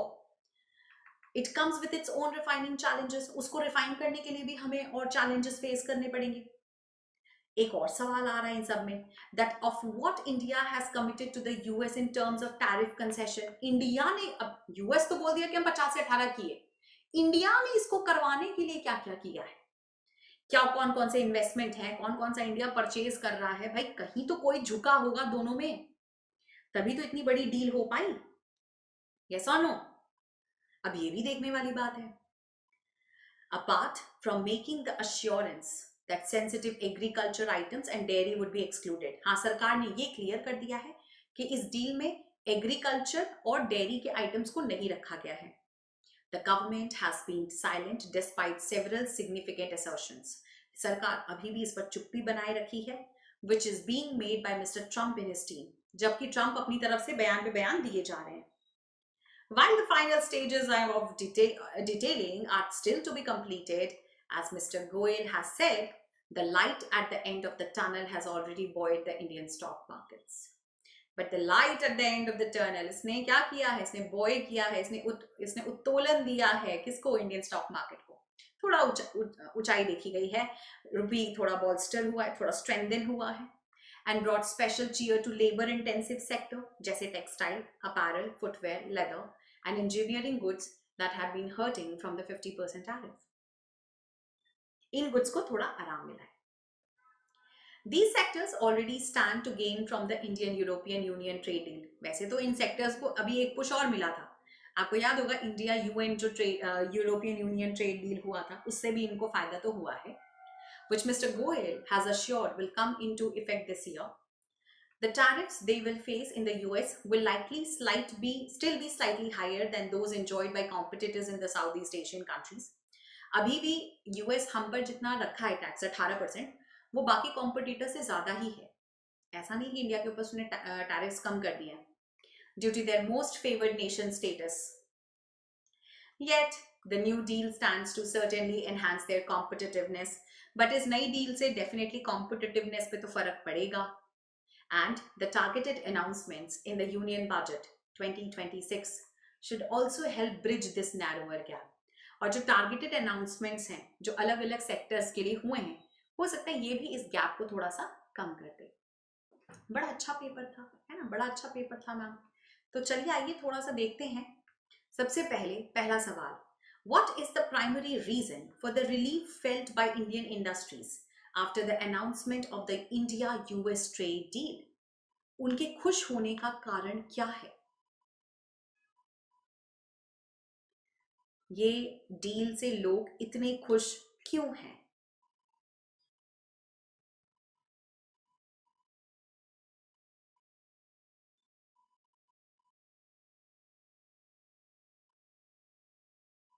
Why are people so happy with this deal? I'll come to the tone, summer अभी wait करो, options देंगे। क्या इंडिया ने अश्योरेंस दे दिया है? इसका स्टेटमेंट कोई इंडिया वालों ने तो अभी दिया नहीं है, ये तो बोल नहीं सकते हो। It is the reduction, yes, US tariff 50% से घटकर आ गया है 18% पर। ये खुशी की लहर है, बहुत अच्छे। Completion of the comprehensive bilateral trade, exclusion of agricultural products from the deal, ये रिलीफ का रीजन है। रिलीफ का रीजन है इंपोर्ट्स कट हो गए, ठीक है। Next we have the author highlights uncertainty mainly regarding what. Thank you Deepak. Author किस चीज को लेकर अनसर्टेन है? About what is author very uncertain?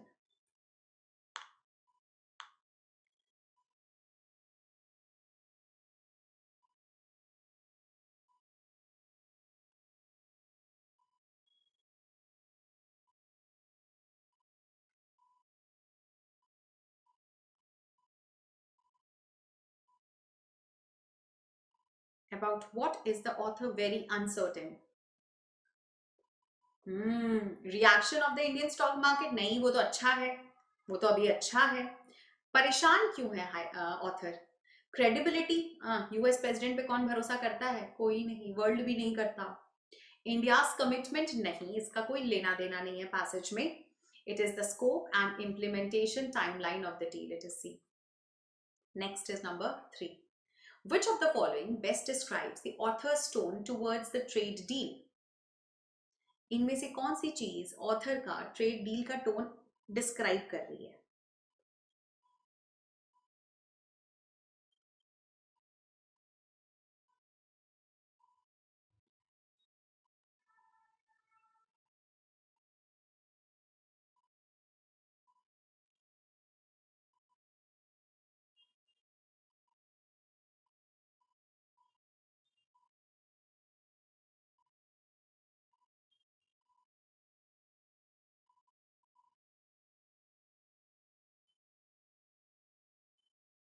I do believe that this is done children.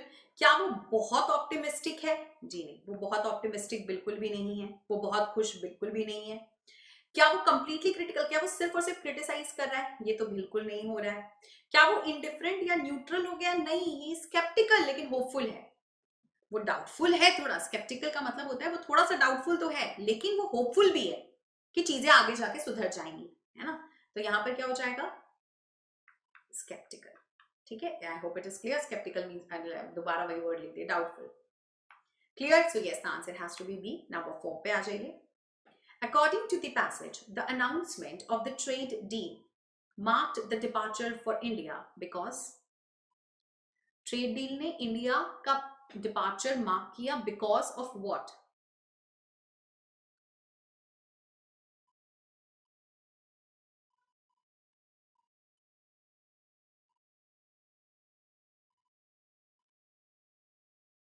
A departure for India. Why? Why?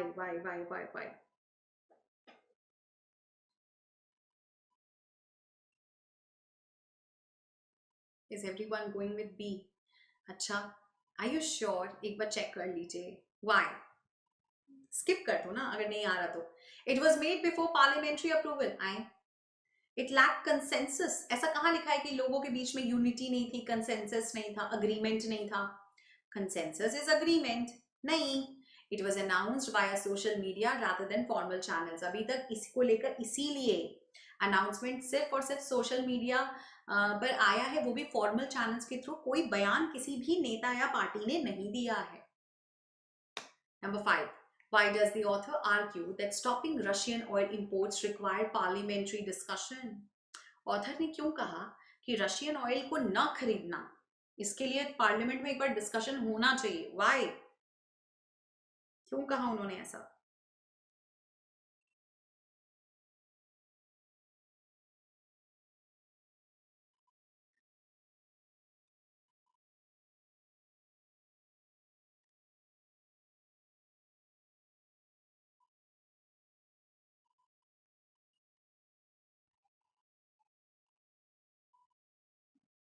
Complete हो गया।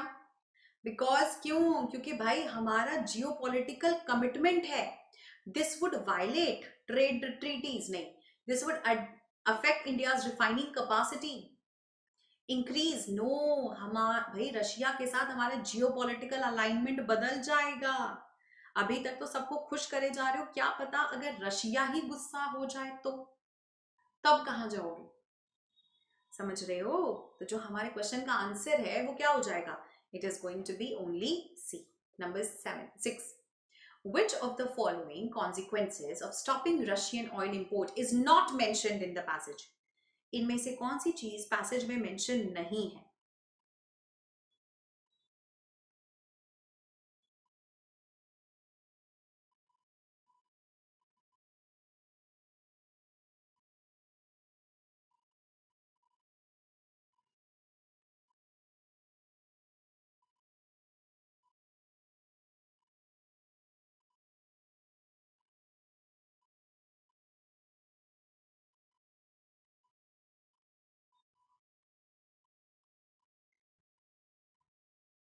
Complete हो गया। What is your answer here? Yes, immediate rise in domestic fuel prices. इस price के बारे में कुछ नहीं बोला। देखो, स्ट्रेन पड़ेगा इंडिया रशिया के रिलेशनशिप में, ये तो सही बात है। Need to source alternative, India को और भी दूसरे ऑल्टरनेटिव्स देखने होंगे रशिया के अलावा, ये भी ट्रू है। लॉस ऑफ डिफेंस इक्विपमेंट, क्योंकि इंडिया का सबसे बड़ा डिफेंस सप्लायर रशिया है। बट इसका बारे में कोई मेंशन है कि प्राइसेस बढ़ जाएंगे? नहीं। तो जब जिसका मेंशन ही नहीं है वो आंसर कैसे होगा बेटा? ए कंफर्म कहां से? आपसे पूछा इनमें से कौन सा पैसेज में मेंशन नहीं था? फ्यूल प्राइसेस के बारे में मेंशन नहीं था ना, सब घुमा फिरा गए हो। ठीक है, next number 7. The phrase light at the end of the tunnel most entirely suggests what? Light at the end of the tunnel एक बहुत प्यारा सा इडियोमैटिक फ्रेज है, इसका क्या मीनिंग होता है? There is light at the end of the tunnel. There is every day, Leena, the session is mostly at 11. But because I'm not feeling well, I am undergoing some medications and treatments, some injections. तो it's very difficult for me to take the 7 a.m. session. So for this week only, due to some medical conditions, I'll be taking it at 9 p.m. Yes, light at the मतलब आशा, light at the end of the tunnel is proverb का मतलब होता है आशा है भाई, ये सब कुछ ठीक हो जाएगा. कोई completion, negotiation, temporary economic relief या गारंटीड लॉन्ग टर्म बेनिफिट्स नहीं है. These are hope after prolonged difficulty. And this is your last question. The sectors are described as being especially buoyed by the tariff reduction. Which sectors? किन sectors को buoyancy मिलेगी? ये आज आपका homework है. हाँ ठीक है, thank you so much smart. ठीक है, so this is your homework for today. ये आप लोगों को मुझे आंसर करना है in the comment section. मुझे जरूर बताना. I hope you guys have enjoyed the session. Yeah, thank you so much. And if you have enjoyed it, make sure to like and share and subscribe the channel just in case you have not subscribed it. Every day, her rose we come with fresh vocabs, fresh reading comprehension passage, and fresh question answers every day. So make sure that you are a part of it as well. Improve your vocab, improve your reading and skimming skills, and also improve your reading comprehension marks in exams. Speed accuracy के लिए editorials mandatory है. Make sure that the homework segment is done as well. So lots of love children. Good night. Stay blessed. Take care. कल फिर editorial होगा, शाम को 9 बजे होगा. आप लोगों के लिए क्लास लाइव कर दी जाएगी. प्लीज पढ़ लीजिएगा. ठीक है. बाकी मेरे हेल्थ के बारे में if once I feel better and I feel that I am ready for the 7 AM session, हम आपको वीडियो में आके खुद बता देंगे शॉर्ट्स के थ्रू. सबसे पहले शुरुआत करेंगे न्यूज़पेपर के साथ.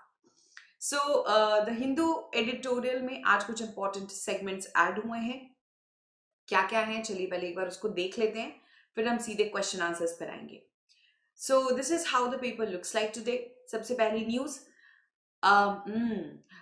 यहाँ पर उखरूल में वायलेंस हुआ. आप सबको पता है आर्सन, आर्सन मतलब होता है जब जबरदस्ती हम किसी चीज को आग लगाते हैं. So arson case escalates the tensions in Manipur. अभी एक नए सीएम के शपथ ग्रहण समारोह हुआ था और अभी फिर से दंगे देखे जा रहे हैं, यानी मणिपुर की स्थिति बिल्कुल भी स्टेबल नहीं है. दूसरा, एनीमिया में स्क्यू HbA1c रिजल्ट से स्टडीज ये डायबिटीज डायग्नोसिस के लिए है. दूसरा, Bangladesh election rivals claim legacies of 1971 liberation war. वो लोग चाहते हैं कि बिल्कुल वैसा ही वॉर दोबारा से हो, वापस से वैसी ही आजादी मिले उन्हें जैसे 1971 में मिला था. अभी तुम्हें ये नहीं चाहिए. ठीक है. Next we have restrictive software tools used for SIR. ये सुप्रीम कोर्ट का कहना है कि जो रेस्ट्रिक्टिव सॉफ्टवेयर टूल्स हैं उनका इस्तेमाल किया जा रहा है फॉर SIR. हो क्या रहा है मैं आपको बता रही हूँ. कुछ डिस्पैरिटीज हैं, जैसे 70 लाख से ज्यादा लोगों के नाम गलत हैं, है ना. Computers has become a tyrant ruling who is perched से CM's लॉयर दीवान. वो कह रहे हैं कि भैया कंप्यूटर पर ही सारी की सारी जिम्मेदारी दे दी है, कंप्यूटर को ही सब कुछ बना दिया है. इसकी वजह से बड़ी डिस्पैरिटी हो रही है, बड़ी क्लैरिटी नहीं मिल रही किसी को. Court x tends the deadline for Bengal's SIR, calls for clarification on the allegations of violence. SIR का जो डेडलाइन है या जो सीमा है वो बढ़ा दी गई है बंगाल में. The next what you have here is opposition considering no confidence motion to remove the Lok Sabha speaker Mr. Birla. वो लोग यहाँ पर no confidence motion के लिए तैयार हो रहे हैं. इसके अलावा Starmer faces heat over Scottish leaders exit call. ये अभी फिलहाल आपको इसकी जरूरत नहीं है. International news not required. Back on track is something very interesting, and that is hi Shubhra ma'am, welcome to the family. So happy to see you here. The next is back on track. India and Malaysia have set about repairing ties during the Modi visit. Back on track का मतलब होता है कि भैया वापस से India और Malaysia के बीच में टाइज रिकंसिलिएशन की तरफ जा रही है and they are making amendments. जाहिर सी बात है, अभी आप सबको पता है प्राइम मिनिस्टर नरेंद्र मोदी का विजिट कहाँ था, कहाँ, कुआलालंपुर. कब? Over the weekend after he had cancelled a plan trip to Malaysia last year. आपको याद होगा ये मीटिंग लास्ट ईयर होनी थी, इस साल हो रही है. जाहिर सी बात है अमेंडमेंट्स होंगे, चेंजेस होंगे, नए ट्रीटीज साइन होंगे। सो ये डिटेल आर्टिकल हम लोग जरूर पढ़ेंगे, ये हमारा आर्टिकल ऑफ द डे होगा। ठीक, एक आर्टिकल और है, दैट इज स्टिफलिंग आइडियाज। देखो ये आर्टिकल क्या है मैं आपको बताती हूँ। आपको पता है घूसखोर पंडित एक मूवी आ रही थी जिसके ऊपर सीएम के मतलब चीफ मिनिस्टर योगी आदित्यनाथ जी जो हैं उन्होंने एक he has given direction to file a first information, एक एफआईआर दर्ज की गई है अगेंस्ट द मेकर्स कि आपने ऐसा टाइटल मूवी का क्यों रखा। ठीक है, क्यों? क्योंकि उनके हिसाब से ये रिलीजियस और कास्ट सेंटिमेंट्स को हर्ट कर रहा है। तो ये आर्टिकल उसके ऊपर आया। फिलहाल क्योंकि ये उससे रिलेटेड है, हमें इसकी कोई जरूरत नहीं है। ठीक है, क्लियर हो गया, सभी को सॉर्टेड है। चलो अब हम लोग सीधे चलेंगे हमारे सेगमेंट पर भैया, editorial for today. And I am pretty sure that आज का एडिटोरियल तुम लोगों को मजेदार बहुत लगेगा। सो 10th of Feb, come back children, here is the editorial analysis for everyone.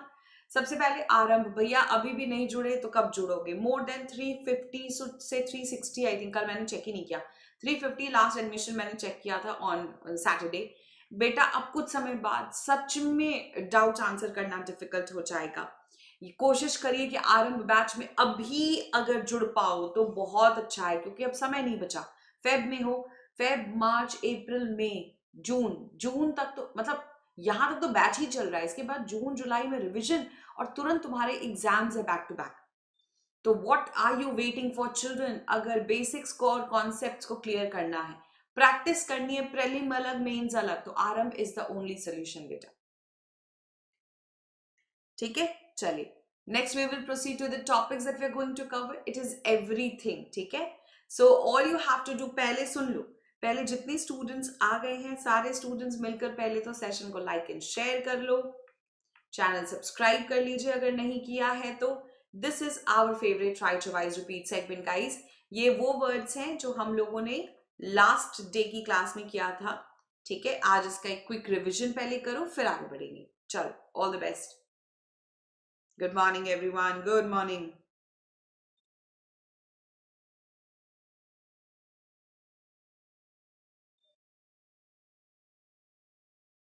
Pair बने? पूरा पूरा बनाओ।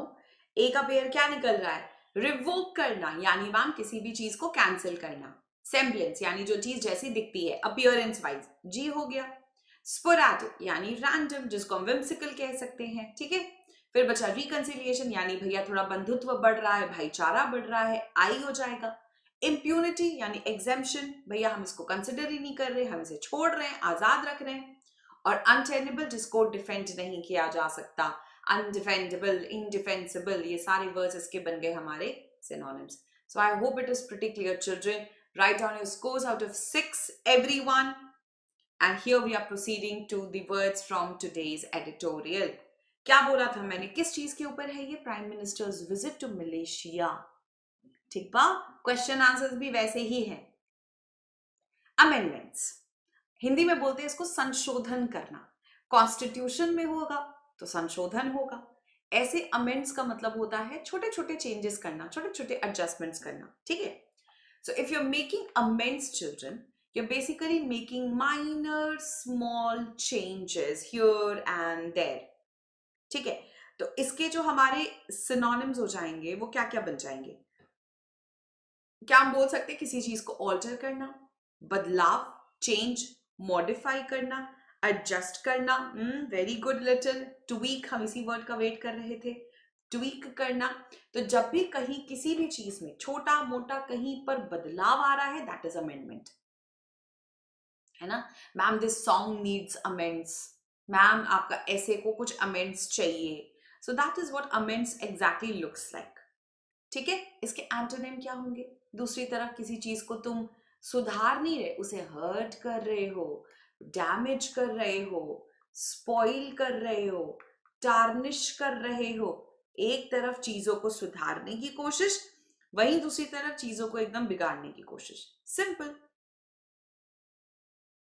सबको क्लियर हो गया यहां तक? किसी को कोई भी प्रॉब्लम, किसी भी बच्चे को कोई भी प्रॉब्लम?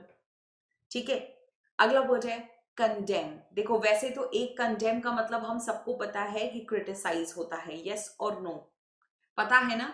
अब चलो हम तुम्हें थोड़े से कंडेम के मीनिंग और समझाते हैं।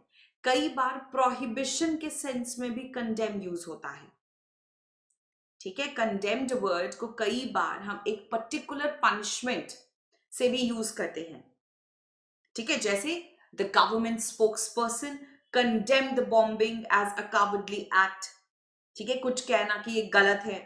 The murderer was condemned to death, यानी उसको सेंटेंस टू पनिशमेंट मिला, जिसको हम इंग्लिश में एक और वर्ड देते हैं, क्या बेटा, डेथ पेनाल्टी, ये भी कंडेम्ड होता है।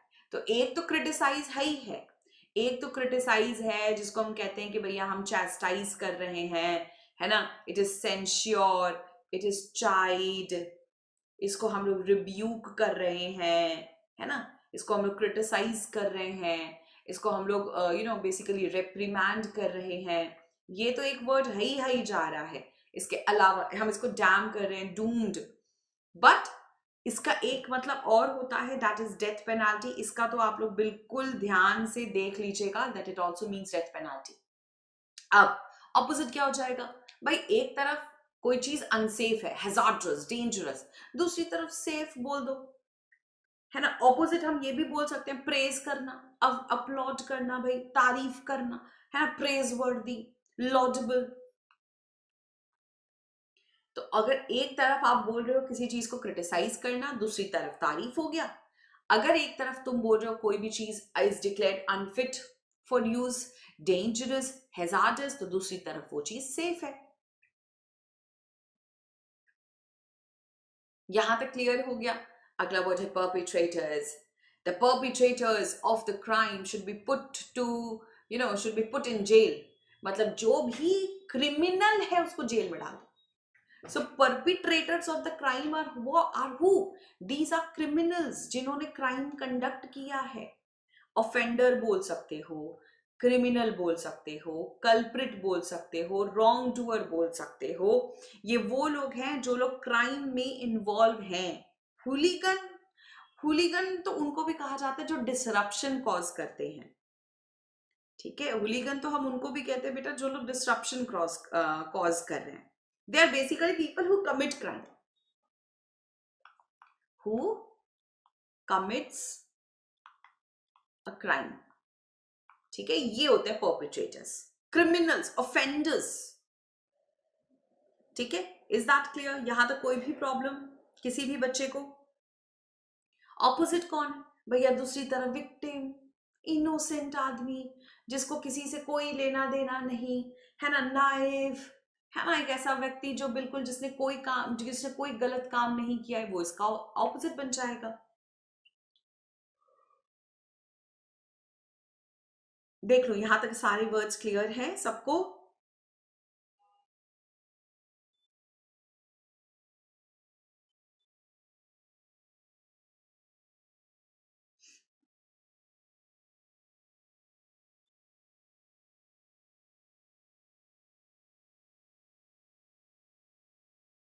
कंप्लीट हो गया? यहां तक तो किसी को कोई डाउट नहीं जा रहा है?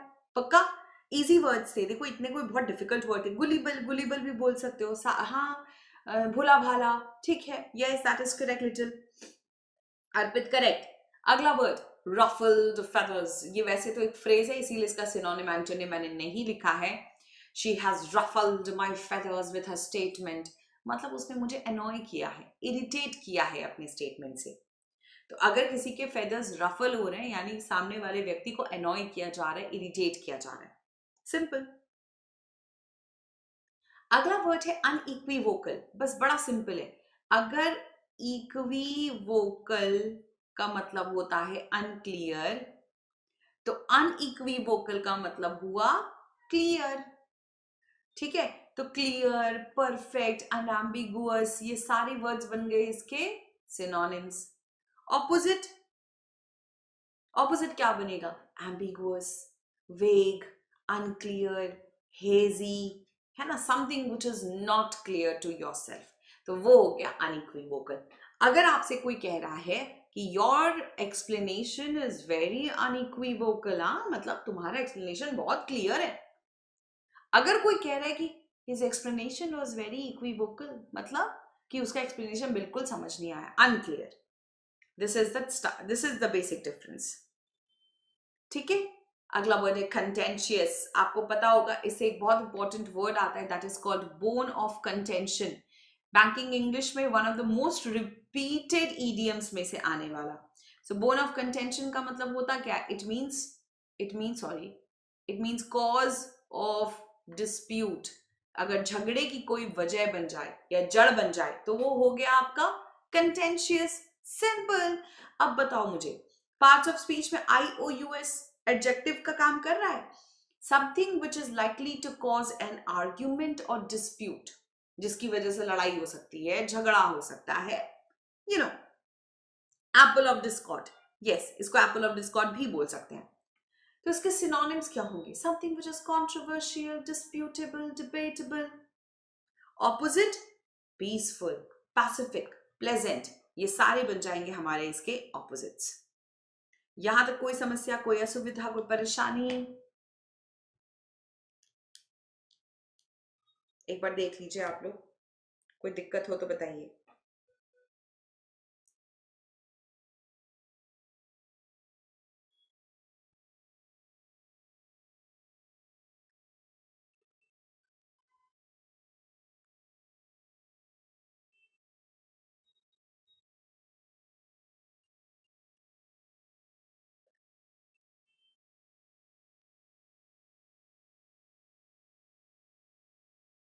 पक्का? नेक्स्ट वर्ड पे आ जाओ. रैंकल्ड. अगर आपको कोई रैंकल कर रहा है ना, तो इसका मतलब होता है कि he is causing you annoyance और रिसेंटमेंट. एक तरह से ना वैसे रैंकल का मतलब और होता है, जैसे कई बार घाव हो जाता है, चोट लग गई तो जैसे पसनी बन जाता है, सेप्टिक हो जाता है.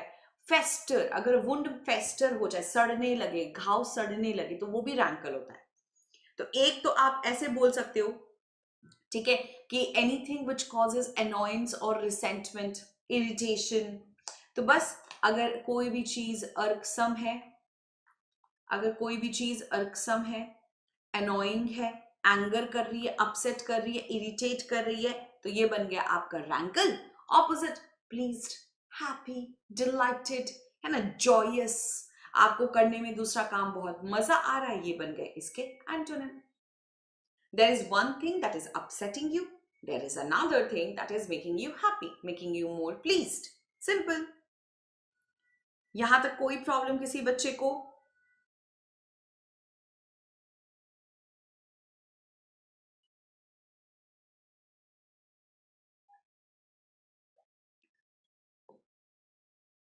कोई दिक्कत?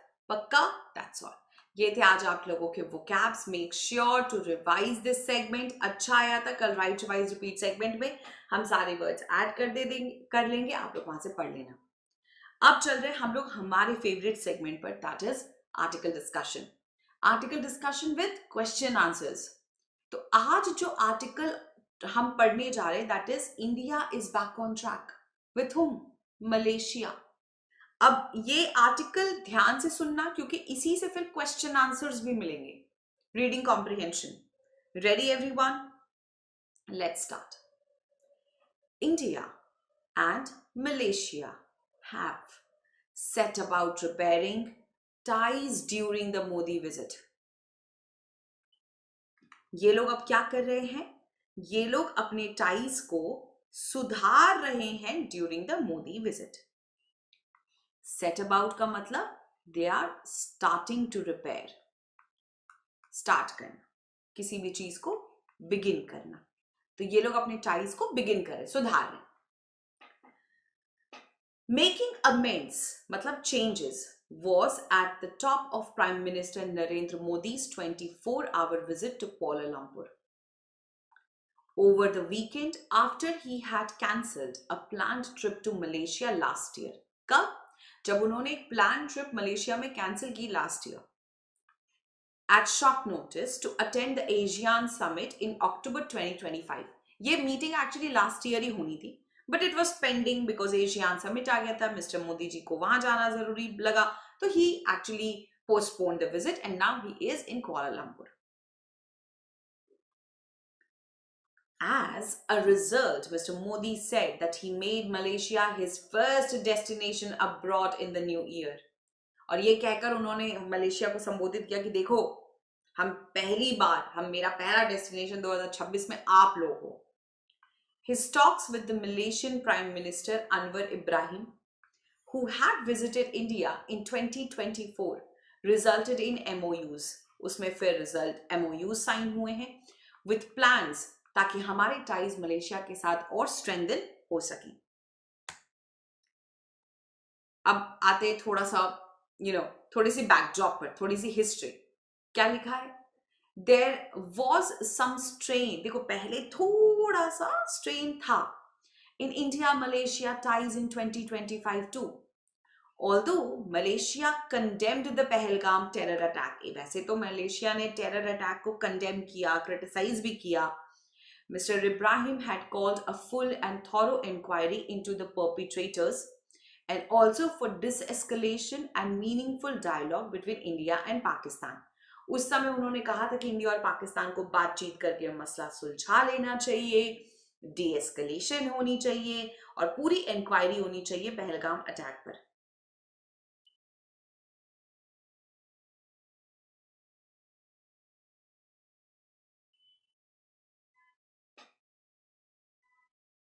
ठीक है, which ruffled feathers in New Delhi. और ये बात न्यू दिल्ली को उस समय बिल्कुल अच्छी नहीं लगी थी कि भाई आप हमें कैसे बोल रहे हो डी एस्कलेशन के लिए, पहलगाम अटैक इंडिया ने थोड़ी ना किया था. He had even offered his services to mediate if required. उन्होंने कहा था कि अरे अगर आपसे नहीं सुलझ रहा मैटर तो मैं सुलझा देता हूं. तो इंडिया को पसंद नहीं आया भैया. And in October 2025 had hosted Pakistan Prime Minister Shehbaz Sharif for an official visit. उल्टा मलेशिया ने उसके तुरंत बाद शहबाज शरीफ को एकदम ऑफिशियल विजिट के लिए पाकिस्तान बुला लिया. तो जाहिर सी बात है कि न्यू दिल्ली को ये बात पसंद नहीं आई. It is therefore significant that Mr. Modi set aside these concerns. भाई इसीलिए हमें इन कंसर्न्स को थोड़ा सा साइड में रखना पड़ेगा.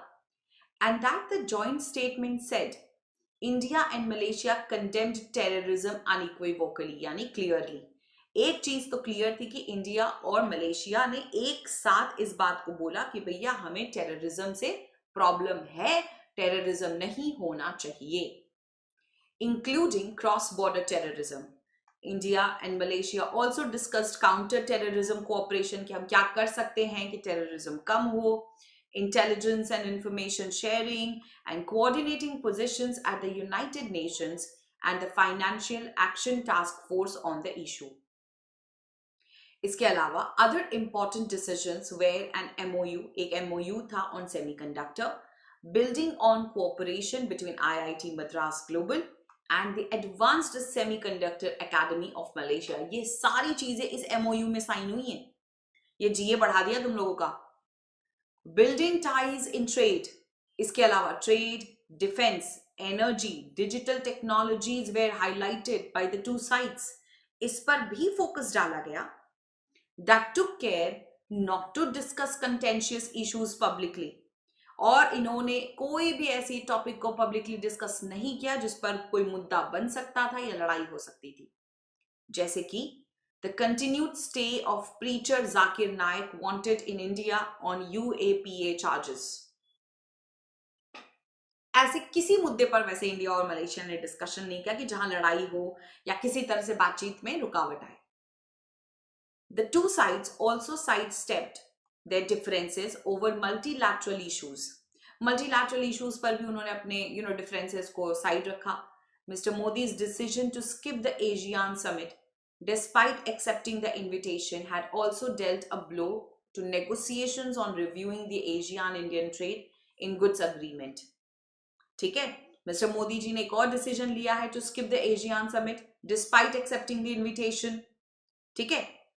Critical comments by Commerce Minister Piyush Goyal about FTA, है ना, उन्होंने कहा कि it was badly negotiated, silly था, and his reference to ASEAN countries as B teams to China still rankled. और उन्होंने ये भी कह दिया था कि जो एशियन कंट्रीज है वो तो B teams हैं, A नहीं है, वो B है ना. और ये टू चाइना, ये आज भी लोगों को परेशान कर रहा है, रैंकल कर रहा है, यानी एंगर कर रहा है, गुस्सा दे रहा है या अनॉय कर रहा है, जाहिर सी बात है किसी को भी करेगा. Mr. Modi's visit was an important reminder of India's commitment, even as New Delhi moves ahead with FTAs with Europe and US. आपको पता है ऑलरेडी ट्रेड डील चल रही है किसके साथ, यूरोप और US. India will chair the BRICS summit इसी साल. इस साल के बाद ब्रिक्स भी इंडिया में ही होना है.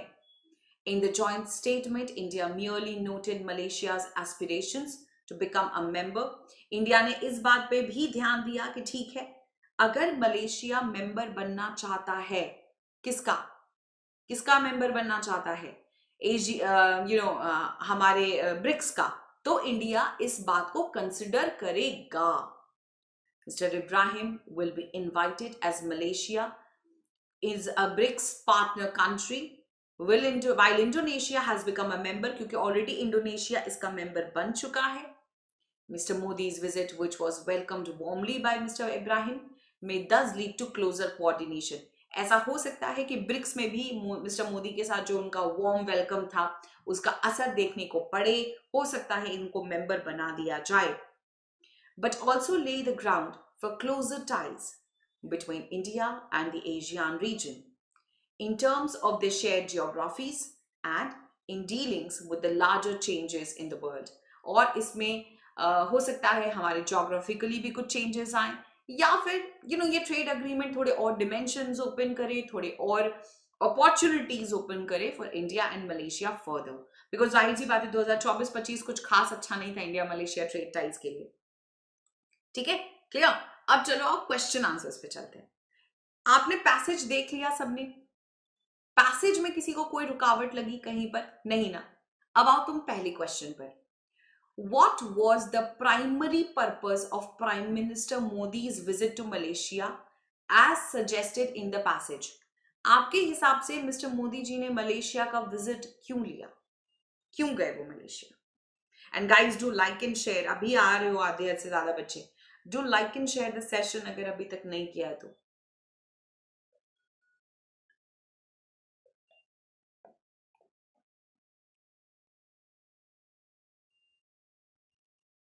Royal, is it be?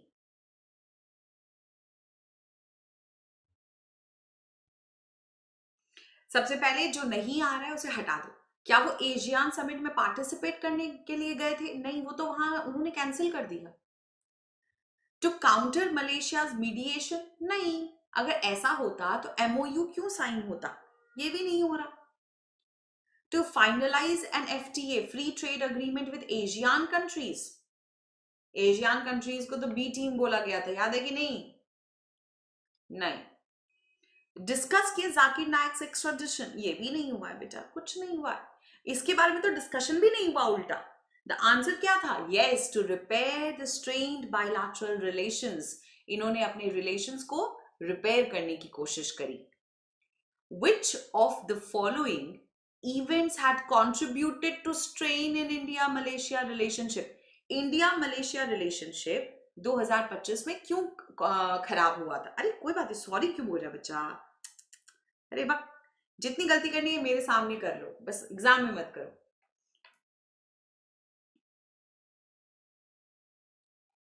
Shiv Sena, that is correct. Gokul, that is correct. Fakir, correct. Dilkush, very good.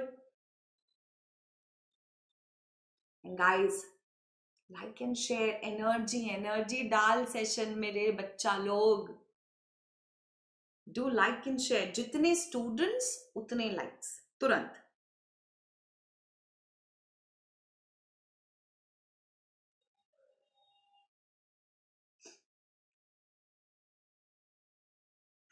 What was the answer? किस बात पे दोनों को बुरा लगा था? Why was India-Malaysia relationship strained in 2025? Because Malaysia said कि डिस्कशन कर लो India Pakistan, there should be dialogue, not war. याद आया? Malaysia's refusal to condemn terrorism? नहीं. India's withdrawal from the ASEAN? नहीं. इंडिया का विड्रॉल से मलेशिया का लेना देना नहीं था. Malaysia's opposition to India's BRICS leadership? Malaysia तो इंडिया से हेल्प चाहता है. No. डिले इन सेमीकंडक्टर, इसका मेंशन पैसेज में नहीं है. It was mister Ibrahim's call for dialogue between India and Pakistan. Yes, it is B. 3. Why is the joint statement's wording on terrorism described as significant?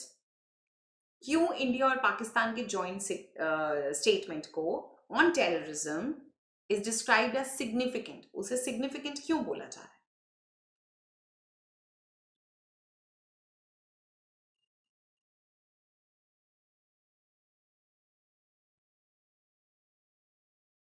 Good morning Abhishek. तुम लोग इतने late late आज क्यों आए? तुम लोग को लगा एडिटोरियल नहीं होगा ना? बहुत दिन से नहीं हुआ था एडिटोरियल, पूरे 4 दिन के बाद हो रहा है आज editorial. Friday, Saturday, Sunday, Monday, आज हो रहा है. What is it? Option A, everyone. Is it? क्यों इतना important था? Because it demanded sanctions and this was not mentioned. UN से sanctions मांगे गए थे. No. It aligned with Asia's counter-terror framework. जी नहीं. It criticized Pakistan. ऐसा नहीं किया. मलेशिया ने पाकिस्तान को कहीं पे criticize नहीं किया है. It proposed a counter-terrorism alliance. उसने कहा है कि हम alliance create करेंगे counter-terrorism का. It includes explicit, clear reference to cross-border terrorism. उन्होंने cross-border terrorism को मान लिया है. ये नहीं कह रहे कि हम इंडिया से लड़ने, हम पाकिस्तान से लड़ने के लिए आपके साथ alliance करेंगे. The answer is A, बच्चा. A. Next. Which of the following areas was not highlighted for cooperation between India and Malaysia?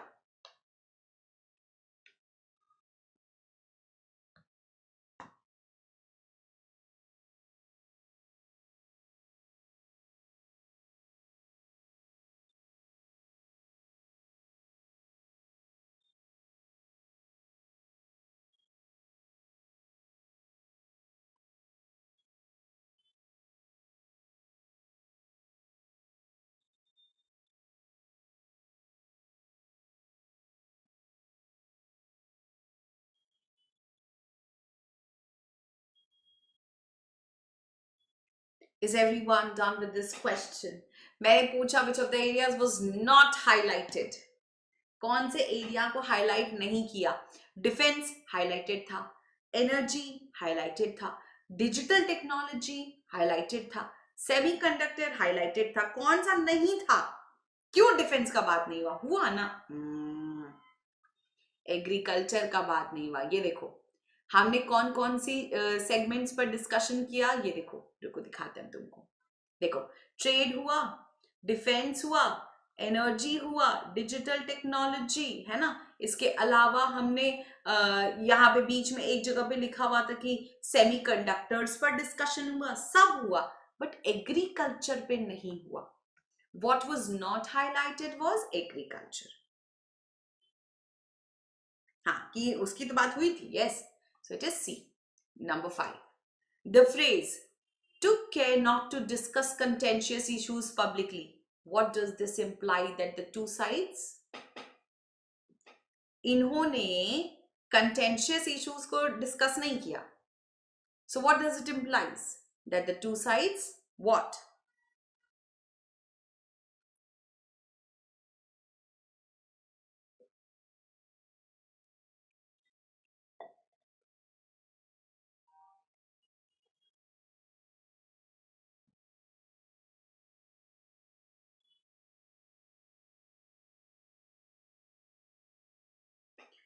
That the two sides what? The answer is what? क्या होगा answer? Had resolved all disagreements. दोनों sides के बीच में अब कोई disagreement ही नहीं है. लड़ाई झगड़ा खत्म पूरी तरीके से. नहीं. They prefer diplomatic caution. हाँ, उन्होंने कोई confrontation नहीं करी, बस चुपचाप शांति से ट्रेड अग्रीमेंट की ओर निकल लिए. Feared domestic backlash. Legally barred. Barred मतलब stopped, hindered from public discussion. नहीं. Agreed to defer talks. उन्होंने talks को postpone कर दिया. No. The answer has to be B. अभी आ रहा है वो बेटा, आ रहा है अर्पित. What impact did Mr. Modi's absence from ASEAN summit have according to the passage? क्या लगता है आपको? मिस्टर मोदी जी का एशियान समिट में न जाना इस बार क्या दिखाता है? According to the passage what does that mean?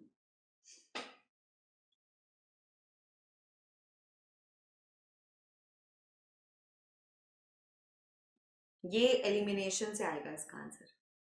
ये बहुत ट्रिकी क्वेश्चन है, स्किप कर सकते हो, स्किप कर सकते हो।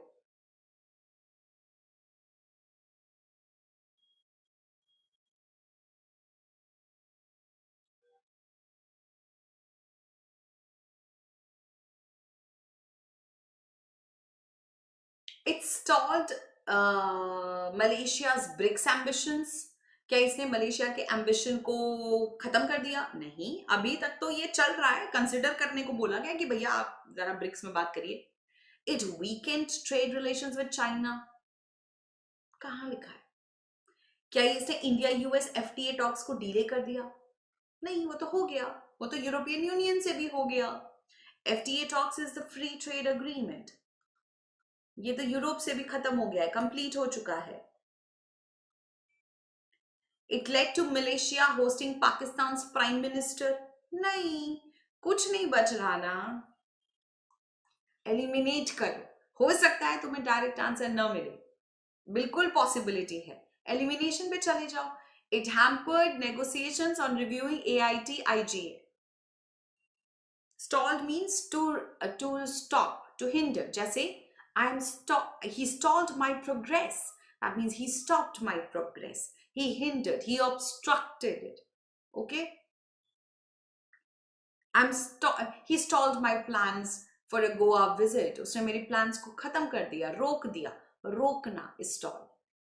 Okay, चलो आगे बढ़े फिर next word पर. Next, what tone of the passage can best describe as? The tone is what?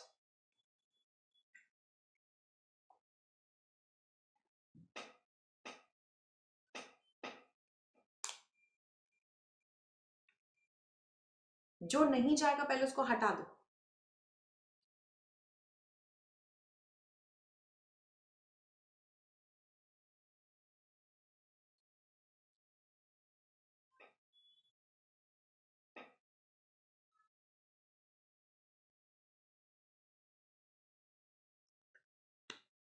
अच्छा, ये बताओ, पैसेज का टाइटल क्या था कि the ties are getting better between India and Malaysia.